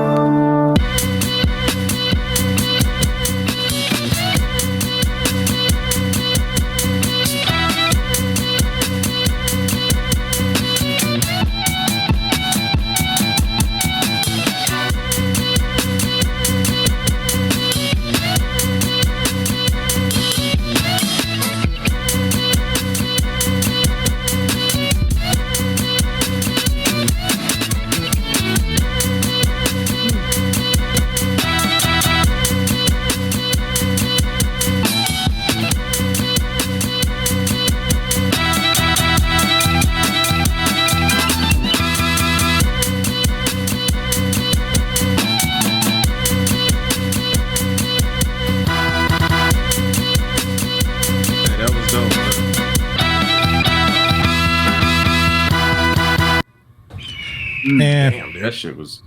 I hate all you finger drumming dudes. Just because I have zero rhythm. Like, I can't do shit without quantize. Man, that was something that I used to do. Like when I used the MPD 18 with FL, I used to finger drum constantly, but like I don't do this shit anymore. I have a question for anyone that uses that. I saw that shit has a LAN port on the back. What's the point? Like, is it just for software updates, or can you like send files to and from and shit? Anyone that has a phone. I actually don't know why that's on there. People could just call you and shit. Call you on the NPC. That was just something that I noticed on there. But no, as far as the beat goes, that's fucking crazy. That shit was super dope. So you could do your Halo games. Yeah, you control it while you're finger drumming. You know, finger drumming was the first time I saw that done, and I'm sure I was late to it, was Exile. Like when I saw it done, like super, it performed really well. Motherfucker was literally karate chopping the pads and shit, playing it with his face. That dude, man. Exile is unbelievable. He was just out here too. He was. That dude is. Yeah, I didn't make it. But one of y'all told me that, like, I guess he's like a really cool person in person. I've always got that vibe from him. Like, he just seems like a really good guy. But he's super cool. Dude. Yeah, that dude has fucking incredible beats, man. And then like his live performances are crazy. I know that he's got like a few signature ones that kind of everybody knows about. The one with like the Busta Rhymes flip is fucking crazy. But yeah, I'm a massive fan of Exile. That dude is incredible. He punched me in the face when I tried to get a picture. Nice. Are you fucking serious? We just start fake stories about people. I was like, wait, what? Hey, he's a great guy. He choked me out one time. That ain't that big of a deal. No big deal. Yeah, D-Styles, you probably know him better than the rest of it. I got to meet him and work with him just a little bit way back in the beginning days of doing some music. I toured with him and Aloe Black as Eminon for a little bit. Eminon, yeah. Right. This was like 2002, 2001. What was funny is I was making a beat. We had a stopover in Phoenix. We were just on a short run. And they're over at my spot, and I was working with the sample. I had no idea, like, the level of talent that Exile had at this time, because he was DJing at that, with Aloe Black, but he would be around the front rapping with him as well. Right. And no idea, like, the prowess of the level of a producer he was. And he's like, oh, yeah, I sampled that as well. And I'm, like, working on my MPC, like, little did I know I could have been like, sir, bestow upon me some knowledge, please. He was so chill about it. Yeah. No, he's super cool, man. And yeah, you're right. Like his live MPC, like, yeah, and he chops it too. The way he hits the pads, it's like he's karate chopping. He's literally karate chopping the pads. Right. I've never seen no shit like that. Right. That dude is incredible. I know that like the other big finger drummers like Arab Music. There's like a couple of other ones, but those are the two that I immediately think of whenever someone brings them up. But I specifically think of Exile just because, like, I don't know, I'm a huge fan of that dude. Like I've always been a fan of him. You know what I mean? Like even his older shit is super dope. So that dude's just like you were saying, he's just got a gift. Mm-hmm. Fresh Kills is another really cool cat. Have you heard of Fresh Kills, D-Styles? Fresh Kills, I know that name. He's amazing. We had him on season 1 of this. I believe it was season 1. And another cat who's amazing as a live performer on the drum machines and stuff. Definitely Fresh Kill. Okay. Give him a check out. I'll send you a link to his page later on. Let's keep it going. Grains Music.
That's a totally different take than we've heard from Grains before. That shit was very left field. I like that he took those bite-sized chunks, bite-sized pieces, and did something with them. It reminds me of something. Go ahead. What was? I was gonna say the only recommendation that I would make as far as like when you chop, if you can, take you can either set this cheat code shit. You could set the attack very slightly. That way, when the sample chop hits, it doesn't make that pop noise because it's not level. If that makes any sense, like it doesn't start on a quiet. It's like louder. There's a term for it. I can't fucking think of it right now. That's the only recommendation I have. So the sample's not popping while you're playing it. But outside of that, that shit was super dope. You don't. So you don't want it to be popping? Not like your lip gloss. Shout out to them. What if it's twerking? I'm just wondering. Could be. Yeah, it reminds me of something from way back in the day, like this '90s trend. And I don't want to say Aphex Twin because I always bring that up when anything is outside of hip hop. So no, but it had some of that feel like Ninja Tune, like artist type feel, the stuff they were doing. Yeah, some note in there. But that other sample that came in sounded like fucking Sam I Am used it. It's from Super Mario World. God damn it, I can't think of the name, but it's like the Game Over track, and he sampled it for that one shit off of the album where he's like the kid on the front of it. That's exactly what that shit sounded like. So yeah, I don't know whether he used it or not. It sounded a lot like that. Sam Baker album. That I couldn't think of the fucking name. But yeah, nailed it. We did it. Let's keep it running. I want to say this is Zilla. We did it, Zilla. We did it.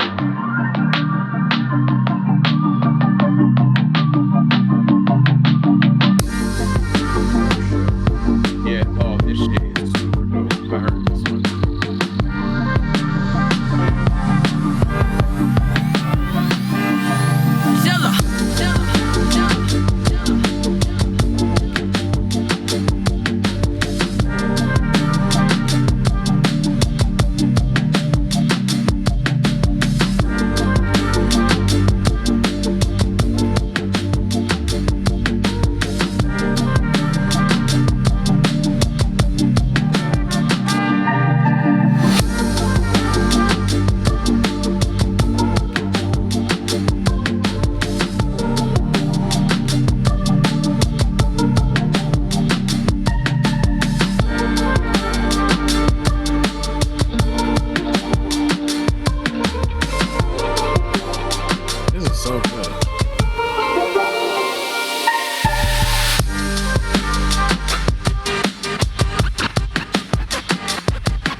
You know what I'm real tired of? Y'all are pieces of shit for adding scratches when you knew that we were gonna have a fucking DJ on. That's why you did bullshit. But goddamn, that's really good. That was one of the few that I've heard. That shit's incredible. It's definitely one of my favorites. Yeah. Can I just say, when I heard this beat, because I had the vision for this video that I'm doing, and I heard the submissions before, and then yesterday when I was filming, it kind of just hit me when I listened to this and kind of like was filming at the same time. Like that's my pick. So that's the winner of that. Zilla wins. Yeah. Definitely. Yeah. That was just something that worked with my video, with my vision as well. And that was a really cool beat. So you see what you did, you hunk of garbage? You fucking won. Congratulations. Nice, dude. Hell yeah, that's an excellent choice too. Like that was, it's a full. You got everything. That shit is a song. Like straight up, it's a production. It's a production. Yeah. Just waiting for that was really good. Yeah. Yeah. Plus the visuals too, man. It just went with it. You know what I mean? But it was a nice like that beat or that song took me somewhere else. You know what I mean? Yeah. Take you for a ride, and then the video too. Yeah. Taking you for a ride. Hey man, do me a favor. Send me a message. Send me a message when you get the chance so I can block you. I appreciate it. We're gonna move on. Absolute fucking phenomenal. So I think he played some guitar underneath there too. Yeah, what it sounded like. That's what it sounded like. Yeah. That man is. Yeah, let's just keep complimenting him. No big deal. It's all good. You know what would be great too, because I know Garrison has been super busy. He's been touring, right, with the band. I think so. Man, Drive time. Zilla and Garrison, they got to get together sometime. Could you imagine those two absolute fucking musicians coming together? That makes some sweet, sweet music. Good stuff, man. Let's keep it running. Some good jazz flute. Yeah, a little jazz flute. Late night jazz flute. Prompt. Oh, shit.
Yeah. I imagine his computer when he makes this shit is running at like 98%. Like, you know how fucking I just imagine it's very tough on his computer. Yeah. Like his computer just has hell trying to make anything that he does. That dude, man, like you never fucking know. That shit was good, man. Yeah. He was one of those guys, though, is like, what's up with the sample? Like, but he killed it, man. Yeah. Yeah, he did not like that sample. I saw that when he posted. He's like, this sample sucks. Prot's always good for an honest reaction to some shit. Shout out to you, man. Let's keeping me humble. Yeah. It's your boy.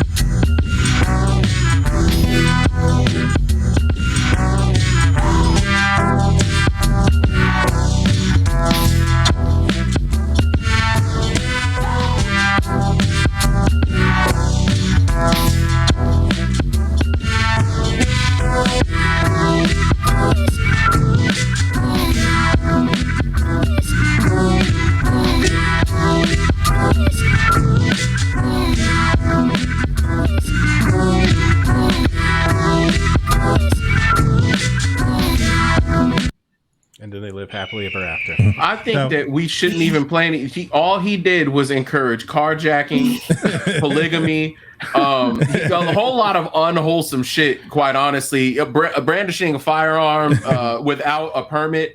I know for a fact that guy didn't have a permit, and I don't like the fact that Al decided to put a fucking wig on and then wear a bandana like we did not know that it was him. No, that was actual dramatization of his normal Friday nights. You know? I worked out for that role. That shit was solid, man. Yeah, that shit was really fire. Smooth. It was good music, man. Good stuff. You know, I'm just curious. Everyone turns in their own visuals. Is that? Yeah. Oh, gotcha. Okay. Yeah, some of us have more movement than others, but you know, they just we all try. You know, there was a whole movement debate between RTC and Delvon where they had like a static image at some point. They're like, not enough movement. They just fucking bullshit. It was the don't first understand time. how everyone says it was mine to have the static image when it was Delvon's. I done reversed the whole shit. I appreciate that, everyone. Thank you for siding with me. I have the funky colors.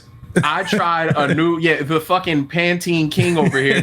So I had tried a new app, and I fucking dealt with it, and then I did my upload from it, and he just talked shit about my video the whole time. So that's kind of where that started. Yeah. RTC, honestly, he's just not a good person. You know what I'm saying? Like everybody else that's here is pretty solid.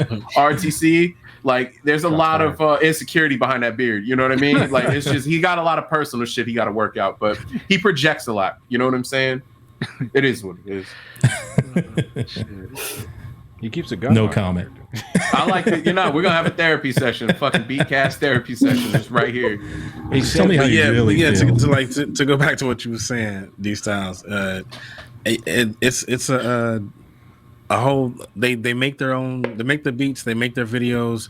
They put it together and stuff. So it's a whole production that comes with it. So that's even makes us more appreciative of everybody in the community because they like really make an effort. Because I mean, it's not like any other beat challenge. It's not the same process and all that shit. So it's really contained and dope. Right. And then where does the bird come from? Because there's always a bird at the end too. So in season 1, we had a guest lined up, right? And last second, the guest canceled. So we were like, well, we don't have a guest, right? So we just went ahead and did the show. And Bree started talking about, and I might be saying this wrong, Bree, feel free to take over. They were using hawks in Chicago to hunt the squirrels or the pigeons. Okay, so they do downtown. They'll have like a hawk to eat the pigeons, but on this day I was in my backyard and I was like, "Where the squirrels at?" I ain't see no squirrels, and I looked up and there was a hawk on the pole, and I hadn't seen a hawk that close. And them things are big. I mean, it was huge as hell and shit. Like just like that. Looked at me and shit. I was like, "Damn." And I was like, because my pops were talking about it. He's like, "Oh, that's your friends out here. He'll eat them up. That's dinner." It's one of the only fucking birds that I look at where I'm like, yo, that shit might just randomly attack you just to get like just to be gangster. You know what I'm saying? Yeah, like just that shit like might just a right to the point face. on GP just to fucking just harm you for no reason and shit and brag to his boys about it. So it kind of became Gerald the Beat Hawk was our guest for that episode because we spent such a ridiculous amount of time talking about these hawks, and it became our mascot. So the Beat Hawks, as it were. And then for some reason we started going caca, some hawk sound. And that's not the sound a hawk makes at all. Right. But we don't give a shit, We're just we're a garbage truck on fire, but we're rolling with wings. Hey, by the way, Sam Drumlow, I don't see your beat in the folder. I don't know if somebody can message Sam if he's still here, but I wanted to play his beat. He has a really cool beat. If you could submit it to the folder, because I want to play it. And also, thank you for... Nope, I already thanked you for that, for subbing to Eric Soldier. Take that shit back. Take it back. Let's keep it running. It's probably not your fault. Just resubmit it. Okay. 508 dose.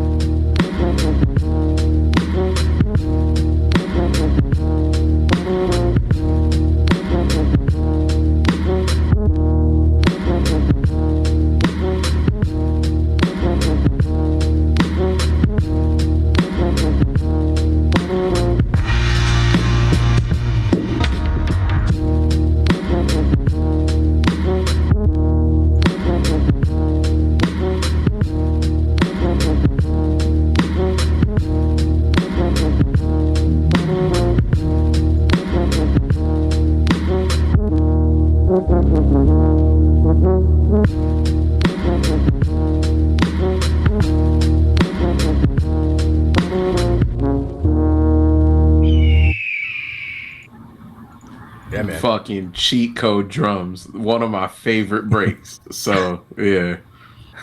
So let me ask the resident video game nerds, what video game was that? That was what's the fucking game by Ubisoft? The fighting game from Ubisoft. Oh, you're talking about For Honor. Thank you, sir. Was that For Couldn't think Honor? of the name. It looked like that or fucking a version of Assassin's Creed. It kind of looked like the Demon Souls remake, but you're not fighting like normal ass people like that in there. So, or Elden Ring. Yeah, are you a gamer at all, or not so much? No, he's gotta be. That motherfucker has literally uploaded every video is Starts a game. off with It nah. gotta be. No, not 508 dose. I was saying D Styles. Oh, yeah. No, I'm like old school Pac-Man. Frogger, Donkey Kong. We were talking about this before too. There's like a huge parallel, not only through the beat community, but like turntablism community with Street Fighter. Have you seen that? Yeah. One of my good friends, Toadstyle. He won a few Street Fighter champion. He's in Chicago, so but he's serious about it. He's won a few though. So there's a new Street Fighter out too. I should say, or about to. Oh, is there? It's about to come out. Love some Street Fighter. My homie from way back in the day, Soup. You might actually know Soup. DJ Soups. He ran Fat Beats in LA for a long time. Yeah. We grew up together. We went to high school together and stuff. Oh shit. He was huge into, and still is, I'm sure, into Street Fighter. He was an excellent Ken, but I could occasionally get him with my Blanca. But that was here and there. Oh shit. It is what it is. Let's keep it running. This is his first submission, the Liquid Grid.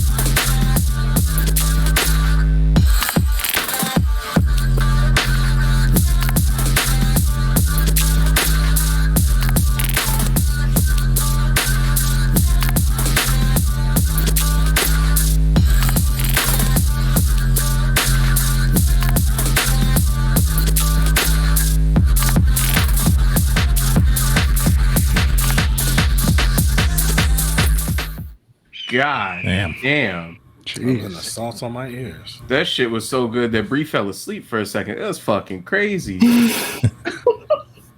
Yeah, that had a glitch mob feel to it. Yeah, that second half right there really just punched through the wall, right? Yeah, that shit was nice. I think you're muted, Al. I knew that. That was a test, and you passed. I was like, I think his lips are moving. Come on. Welcome to the Beatcast, man. That was really good. I appreciate that. There you go. You get the full lock. Really good stuff. Hopefully you keep submitting. And you guys say he's from your neck of the woods. Is that correct, Ellen? Yeah. Lip Sessions, Vancouver. And where exactly is that located? I was fucking waiting for it. I was just right around the corner. I was trying to get the mouse over there. I was waiting for right it. around the corner. Freeze like, do your catchphrase. All right, let's keep it running. Sticky hands.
Fuck yeah. Holy shit.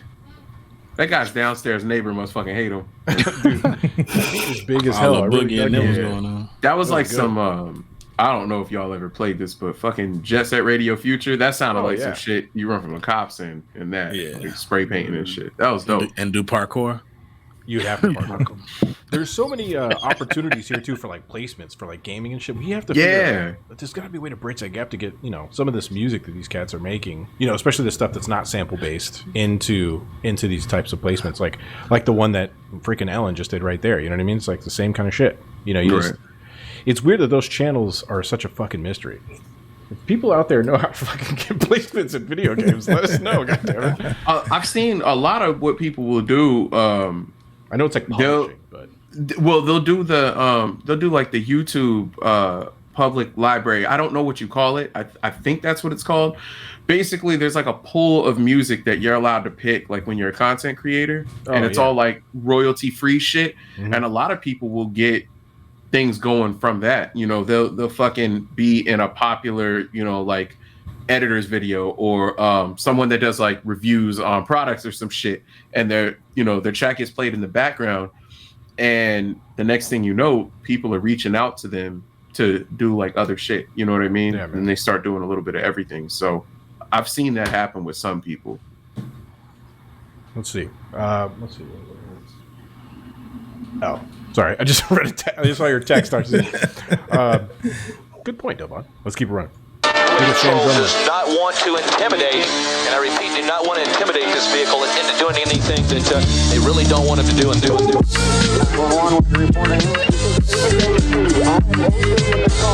Okay, where are you? Please,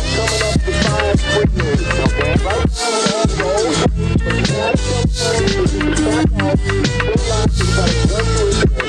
Okay, hold on a minute. Hold on a moment. You know who I am, goddammit.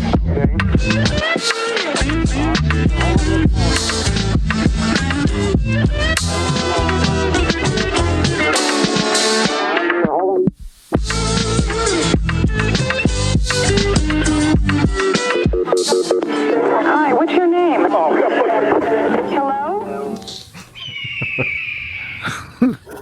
Hell yeah, man. Dope. That was a dope one. That shit was super dope. Yeah. Dude, go ahead. I was gonna say, I wonder, like, because we have like a lot of our people are younger. It's like, do they all remember the OJ incident? Do they know the White Bronco story? Even if they don't know about that specific thing, I think they've heard the shit, like the fact that he got back on Twitter and all of the fucking viral memes where like they did the interview where he walked up to the lady and he fucking does the knife gesture at her and he makes the EE noise and shit. Like there's a lot of different things that has keeping OJ relevant. Yeah, man. So I think so. Like even if they don't know about the murder, they definitely know about him as a character. Milk Boys recently doing a podcast, you know, which is like the kids love some Milk Boys on there. But he's a character. He is a big character. He always starts the thing with "Hello, Twitter world." Like that's what he always says. Just like very. I'm just saying. Yeah, that guy is fucking hilarious. Any hoodles. Would you hang out with OJ? Nope. Y'all are bugging. But I mean, like, you're at a bar. Old as hell. You're at a bar. Yeah, I'll be Harlem shaking. You're at a bar, and OJ walks up and it's like, "Hey, how's it going?" Yeah, he's like, and he just starts like, you know, hey, he's just complimenting you, just talking to Let me buy your butt cheeks a drink. Let's do that. Come on. Exactly. Let's do that. Let's get some libations going. Let's get some Fireball for the left cheek and Malibu for the right one. No, I probably wouldn't. That was LJ right there taking off in his Bronco. Yeah, but getting back to the point, I wouldn't do a Fireball. Shout outs to Sam Drogler. That beat was fucking dope too. It was extremely complex the way he worked that sample around and like fucked with the horn. Yeah. That was one of the directions I wanted to go, but I couldn't quite get there with my chops. I took two approaches to mine too, and I couldn't quite get what he had going there. But that's something too I would want to hear some lyrics on, in my opinion. I dug that shit. Very good. Very good stuff. Let's keep running. We're getting towards near the end. We have a handful or so left.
It's a whole different approach to using that horn there. Pitched it way down.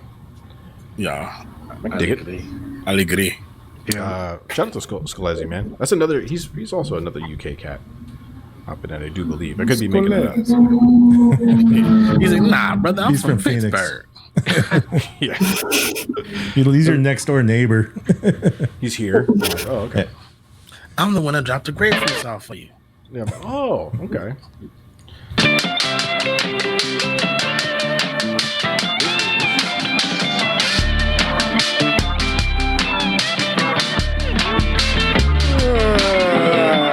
This is you already know. Corey might know.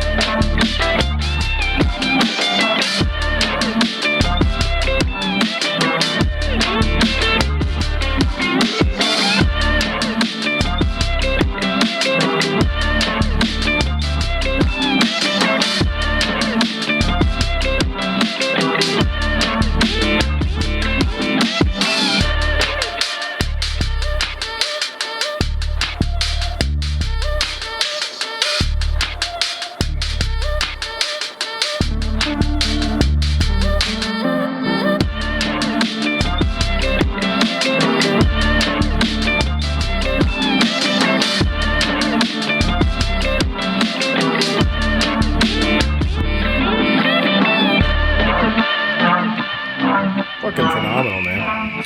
That was dope. This shit was super dope. And sir, if I'm not mistaken, that's Metalocalypse, right? Video. It does look like that, yeah. I think so. Yep.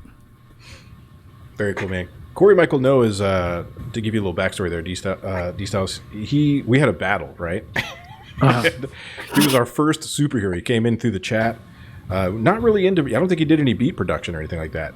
And his guy didn't get to the end. I'll spare you the gory details, but it breaks out into a fight. There's days that go by. He fucking spills over into the internet all over the place.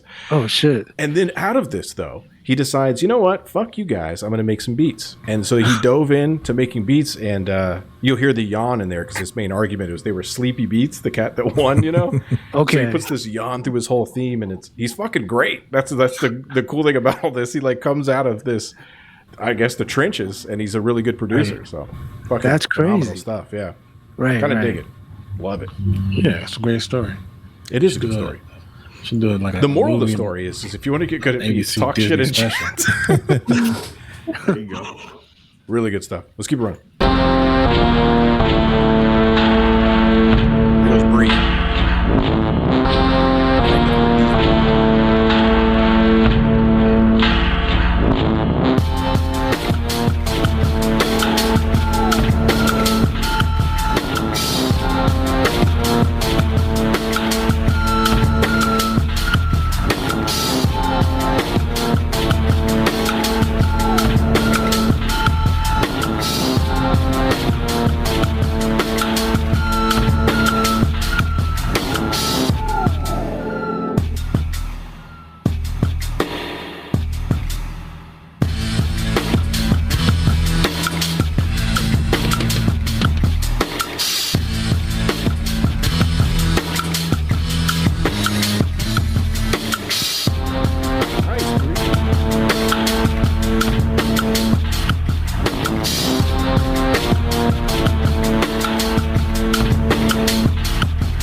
Like the kind of thing you listen to when you sego mate. You know what I'm saying? That was dope, man. I like that shit. Yeah, great take on that sample. Pitching it down, made those flugelhorns sound like tubas, man. Thank you, sir. Thank you. That shit was swinging too. Like the pocket of that shit was super nice. Nailed it. Yeah. Good stuff. Yeah. As the week kicked in, dude, your eyes were... Yeah. Like my eyes have been closed the whole show. Like they're like. That's why I was saying he looked like he fell asleep earlier during some of the beats because he just laying back like this. Yeah, I was vibing. You know. Oh, you took some edibles or or what? He actually this, does. that. He does like a couple dabs of heroin before we start. Yeah, and like as the show. You don't goes dab on, heroin, you snort it. Just You don't have to let us into your world, sir. I was We don't burning need to know spoons before the show. sweet, very nice. How wholesome. We're canceled. Demonetized. Yeah, I couldn't imagine being on edibles and doing it. Could you imagine if I was on edibles and tried to do this show? This shit, we would just sit here. It'd be like the battle, the friendly fate. Right, just play one beat and we just sit here and talk about that beat. For I just 6 hours. imagine like you just keep opening and closing the web browser by accident, like fucking just like 25 minutes of it just like popping up and I just down keep the whole exiting time. for no reason and then Yeah, re-entering. you're like, shit, what was I doing? And then Motherfucker starts Googling sports scores and shit like that, just looking up things that have nothing to do with what we got going on. That's the thing about edibles too. It's like you'll watch like a 6-minute video on YouTube while you're high, and it's like, but you're like, this is a 45-minute video. You know what I mean? But then you check the time, and you're like, this has only been 6 minutes. Do you get high? Yeah, I do, but I don't smoke as much as I used to back in the day. I used to be a big stoner before, and now I can't be. You know what I mean? Man, I think we all used to smoke more back in the day. don't fucking answer that informant's question. He's trying to set you up 15, to get you high. so he doesn't Is he understand getting older yet. He's literally the beard is glued on. So Yeah, no, I've had this shit since I was like 12. No takes shit. the hat I've been- off and it comes with it. Yeah, I've been shaving since I was 12, so there ain't much that I can do to help that. But yeah, more power to y'all. I had my experience with that shit. It was the worst thing I've ever experienced in my life. For reals? Yeah. Oh boy, did I have that shit that you were talking about where like it was a certain amount of time, but it felt way longer. Right. Yeah, I had that. I damn near had like a mental breakdown. I'm not being funny. What did you shit is just not for me at all. You just gotta get your body used to it, man. Just keep doing it. Man, Keep going. fuck Keep that. going. Right? It's muscle memory, you know? Yeah. No, Muscle memory. me and my normal, regular ass self, I will just live my life the way that I do. I cannot fucking Everybody's imagine. doing it, dude. Well, so very quick story. The reason that I tried it was at my job at that time, we would do 12.5-hour shifts, but we were doing them 6 to 7 days a week. But the fucked up part was every week it would flip. So you would work 12.5 hours during like the morning, and then the very next week you would do it at night. So it just kept flip-flopping, and my body could not get used to sleeping.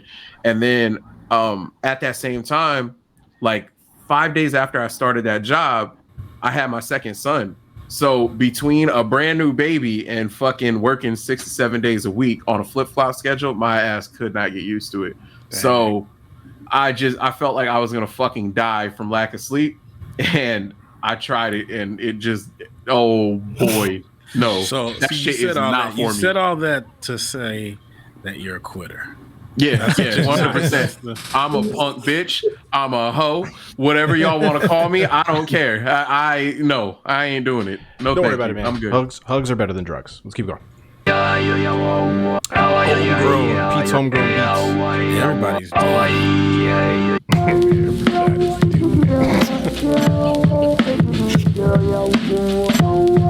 I've never been to the Renaissance Fair. You guys? This is actual footage of the Beatcast LARP session.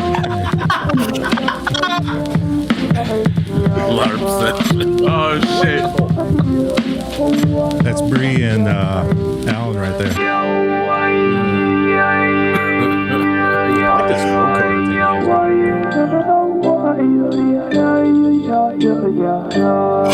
This is hilarious.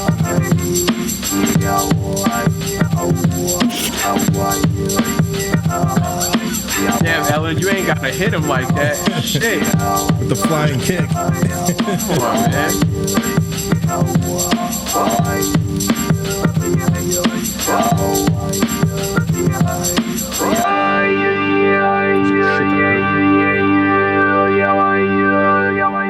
Hey, this motherfucker's really dressing up and doing that shit. That's hilarious. But to the beat, that was a cool. Yeah, that vocoder effect on there The too. vocoder effect. Yeah. What is that thing called? That thing you do with what's that called? You know what I'm talking about? The Talk about like the redneck backwoods like thing. What is that called? Al was ripping a bong. That's what that looked like. Since we were weed talking, he's just got a new prototype bong. It's it would be like in a washboard band. It's a lip harp. It's a harp. It's some type of harp. It's like a slide guitar. Is that what you're talking about? Mouth it's a harp. harp. It is the mouth harp. Mouth harp. Yeah, it's called mouth harp. And it fits right there. That's what it sounds like to me. The beat was dope. Cheat code drums. Another one of like my favorite breaks. So automatically, like I fucking love those drums. Excellent tambourine use too. I enjoyed that tambourine. Yeah. Let's keep it running.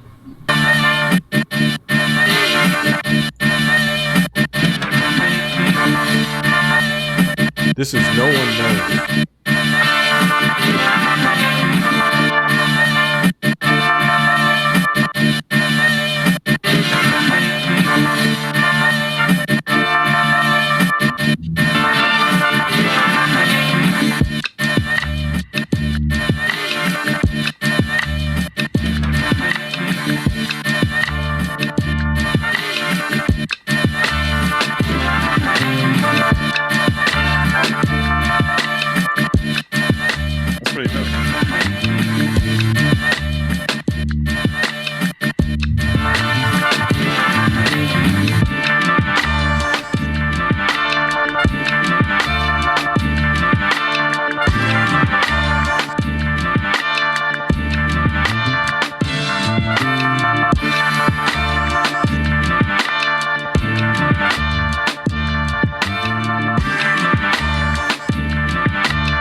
that Soul Claw?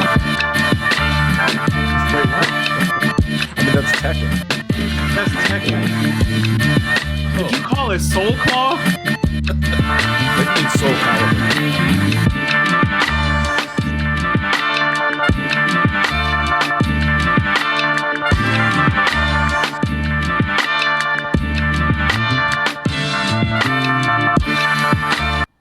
Nice, man.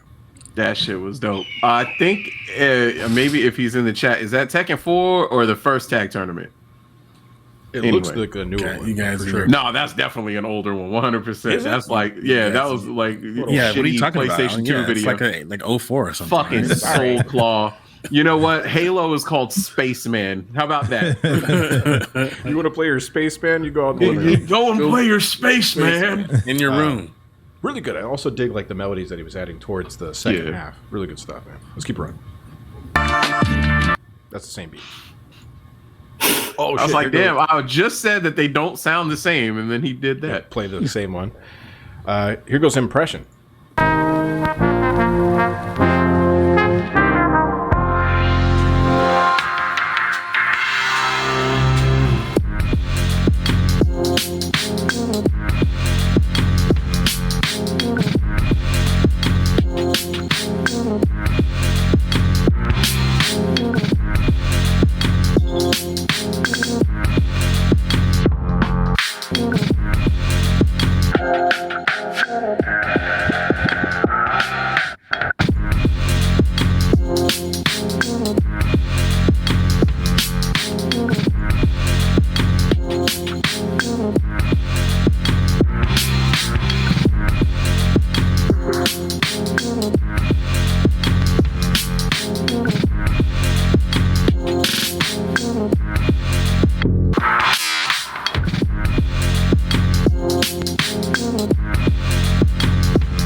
Really indicative of what you can do with Koala, you know?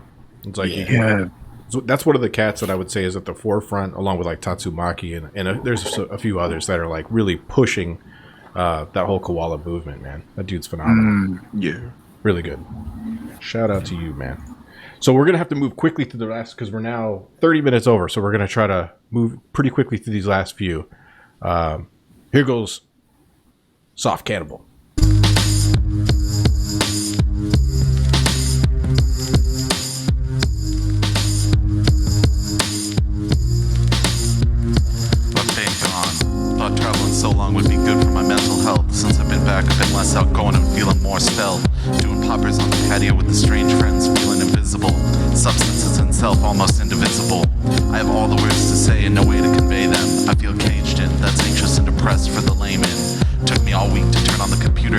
track laden. Voices tell me I still gotta work, so get me paid then.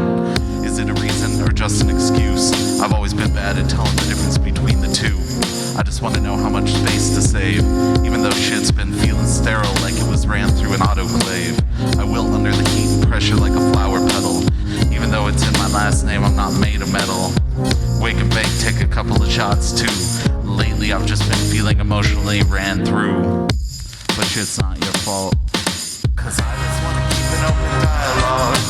Lately I've been talking like a travel log, cause I ain't got nothing good to say. Just hiding from the world, I'm sure it's all okay. I'll love you forever if you let me. Trust that it's good and I promise that it will be. I can't really cut off, but take care of yourself like a well-oiled sawed-off. Don't judge me for that thirsty late night like I'm beating harder for you than 1980s Mike. I've rewritten every word countless times, paying attention to the edges of every single fine line. I know you know it hurts, cause I know it hurts you too. Can't even tell if it's just a fact or if it's the truth. All I got left is to keep asking how do you do. And remember, no matter what, you can always come and pull through. We can smoke and watch Jesus and Marrow. I'd do it by myself, but it'd be better if you were there though. Will we ever fall asleep to one of my new songs again? Or do I gotta move on except we're less soulmates and more best friends? Or is this a herald for the changing times? Transitional spaces, shove off the skin to start our new lives. I hope our paths cross and continue side by side, cause you know I'm still here to be your ride or die. Cause I just wanna keep an open dialogue. Lately I've been talking like a travel log, cause I ain't got nothing good to say. Nice. He's been doing a whole record of that, you know. That dude is, man, like, I don't know how he does it. That guy is, he's fucking hilarious. He's really good at what he does, man. Oops, pushed the wrong button. Yeah, man. What's that crazy name too? Soft Cannibal? That's one. Yeah. Crazy ass name. Really dope stuff, man. Shout out to Soft Cannibal, and I am looking forward to that record coming out. Make sure you let us know when that whole thing drops, because he has a whole series of these he's been doing over the trajectory of the project. Let's keep running. Pre-Drift. Side note, Pre-Drift, you're the winner of the Mixwell Care Package. So shoot me your information.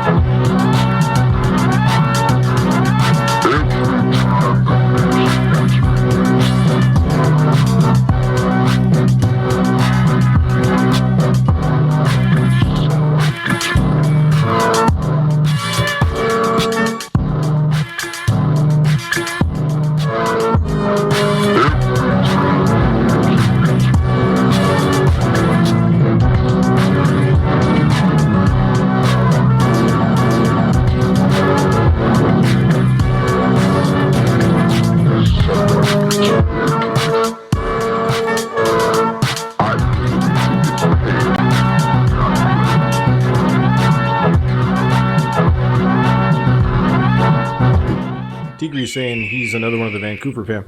That makes sense because everywhere you guys live looks like fucking Star Wars out there. Like you're a forest. Like a It's like Flores. Yeah, like Lord of the Rings and steroids. shit. You actually have trees with green shit on them. It's fucking cool. Yeah, it's fucking fascinating, right? With water and like probably nice weather on it. Fuck. Grass that actually looks like it fucking breathes. Yeah. It like rains. It just constantly rains. What's rain? Yeah. Oh shit. What is rain? It's Excellent. raining here. I thought you guys heard the thunder. It was like it's thunder raining and in stuff. Chicago? Yeah, it's thunder and everything. It's like Yeah, there's fucking you didn't hear the shell casings hitting all over the place and shit. It's raining shell cases.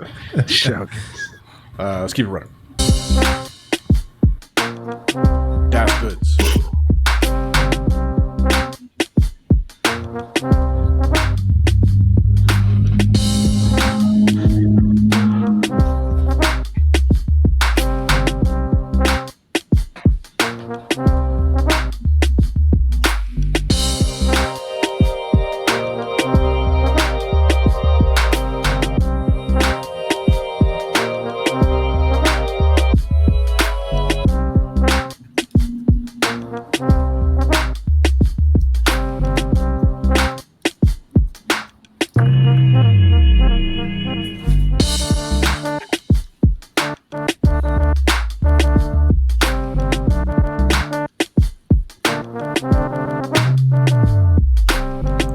dig the drum programming on that one, man. It was cool. Yeah, I like the video. Peppy. I like cowboy movies. Do you? I do. So fucking weird, dude. I watch a lot of cowboy movies, dude. I don't like the way you popped up. I like cowboy movies. Yeah, I don't either. There's something was Like a very 1,000-yard ominous stare. about that. I didn't like that. A piece of wheat. Where you, I don't And want his wheat. and his villain story origin starts here. Spaghetti westerns and shit. Let's keep it running. A lot of people grabbed that part right there. That was popular.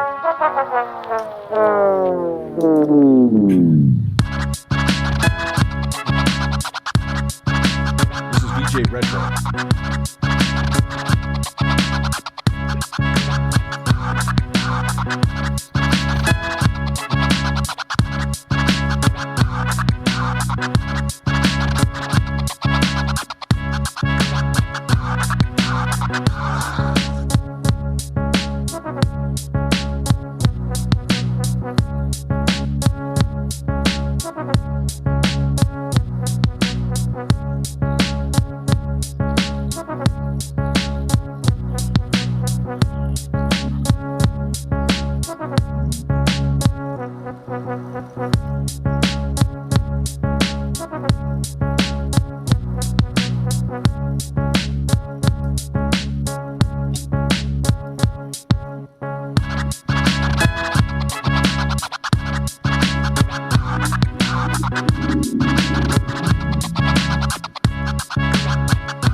Man, he understood the assignment with the scratches. He got it. Yeah, he did. If I could scratch, I wouldn't have the balls to scratch on this episode. Like I'd be too nervous knowing you were listening, D Styles. Like I wouldn't be able to do it. Shit. Oh, that's crazy that he he did both of those, and he sounded like he sampled his cuts, and he did a 4-bar loop of it or whatever. Mm-hmm. But yeah, that's pretty creative right there. When you hear scratches like that too, are you? Because I know you guys created like a whole basically notation for scratches. Like, can you picture that mentally as you're hearing scratches? Yeah, I mean, shit. When I hear it, I'm always trying to decipher what they're doing, and so yeah, I can kind of understand that. I'm not like notating in my head, but I could follow it. Turntablism was something that I only like dabbled in just a little. I'd jump on some tables if they were around and scratch and stuff, and I could do a little bit of this and the other thing. But I was always glad that I never got good at it, so I could just enjoy it, like and listen to it because there's that mystery there for me. It never got revealed. So I like breakdancing. Like breakdancing, yeah. Shit, it's like super nerdy, man. I don't try to go too nerdy unless someone understands that language. You know. Yeah, I hear you. Good stuff, man. King Duppy.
Nice, man.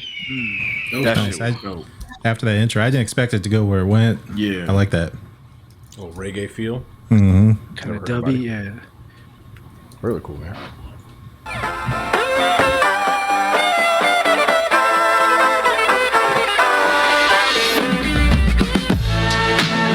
This is Violent Music.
Nice one.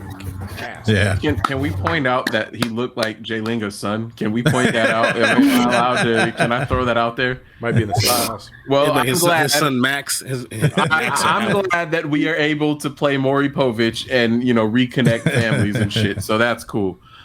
Beat was dope. You look just like your dad. It was good, man. I like that. It was solid. Yeah, man. Big shout out, and I think that's his first one with the Beatcast. I think so. Welcome, sir. Welcome to the Mighty Beatcast and the Beathawks. Hopefully, you keep some. Yeah, I followed him. You followed him. Good, nice. All right. Next up is a video that is going to get us copyright struck. Thanks, RTC. That's why I put a little movement into it. We'll see. We'll see. Oh no! Let's see what the movement did this time. I do. Oh gosh. There's like There's our monetization.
Awesome, dude.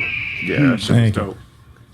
D Styles, what did you think about the pseudo movement video? How do you feel about that? I love it. I feel like the visuals are very, very important. And if there's an art in picking the right visual to go with the music. What I mean? Yeah, definitely. Especially when it. Well, if anyone can do it, it's.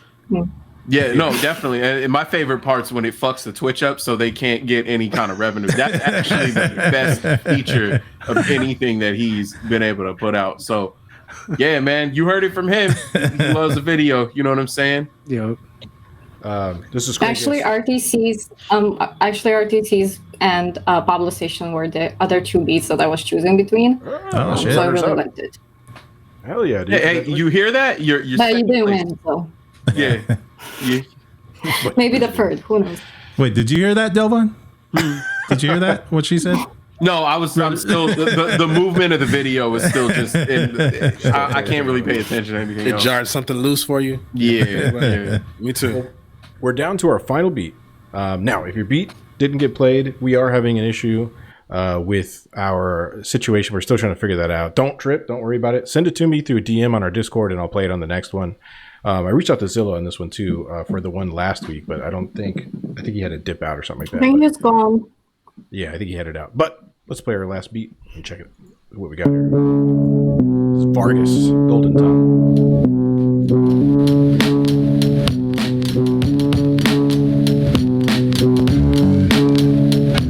There's that SP.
Nice, man. Shout out Vargas, dude. He's like our mad scientist.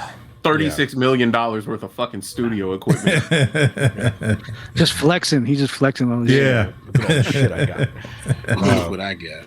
One of his homies was talking to me recently at this event. He was saying that Vargas is definitely like a mad scientist. He said he has cords going everywhere and drum machines like shoved here and there, and it's like he probably sleeps on drum machines and shit. It's pretty wild. Good stuff, man.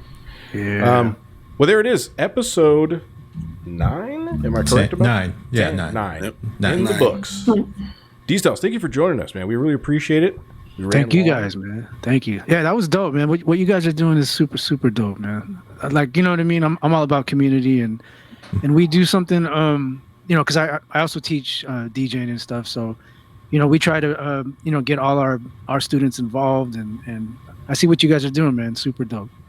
I appreciate that, man. As a matter of fact, speaking of which, let me give you a second, just give you the one if you can. Talk to us about everything you got coming out, everything you have going on now, and where everybody can find your music and what, you know, your projects that you have going on. Yeah, so if you guys are interested in the art of turntablism, check out beatjunkies.tv. That's our online DJ school. And if you guys are in LA, we actually have a DJ school in Glendale, California. So check that out. That's called the Beat Junkie Institute of Sound. And then I'm on, you know, Instagram and Bandcamp. You can find my music. So Bandcamp /DJ D-Styles. And that's about it, man. Absolutely, man. Shit. Awesome, man. We're beyond honored to have you. Mm-hmm. You know, thank hang you out with guys. us for a bit. Really good stuff, man. So for sure, we'll stay in touch. I'll send you some messages with some of these cats. You know, like there was the plus I was going to send you something else with the koala thing as well. But yeah, man, fucking a good time. We did it. We made it. It was a long one tonight. Appreciate you sticking with us here. Yeah, no, thank you guys, man. It was fun. For sure. Definitely. Absolutely. Well, as always, the episode will be available on our Patreon first, and then after that, you'll be able to get it. You know, everyone can grab the episode and check it out on our YouTube channel. Everything's at thebeatcast.com. Be sure to check it out. Pick up some merch. We got these in the store. We got these hats in the store, as you can see. Ellen's post just went up recently where she's showing some of the stuff that we have. We do have girl shirts as well. They don't have to be girl shirts. Maybe your dude wants to wear a hash shirt. Maybe you don't, you know, you're non-binary. Let that belly button out. Taking back to the 80s, you know? Yeah. Make yourself happy. All right, well, we love you guys, and we'll catch you on the next one. Peace. Peace, everybody.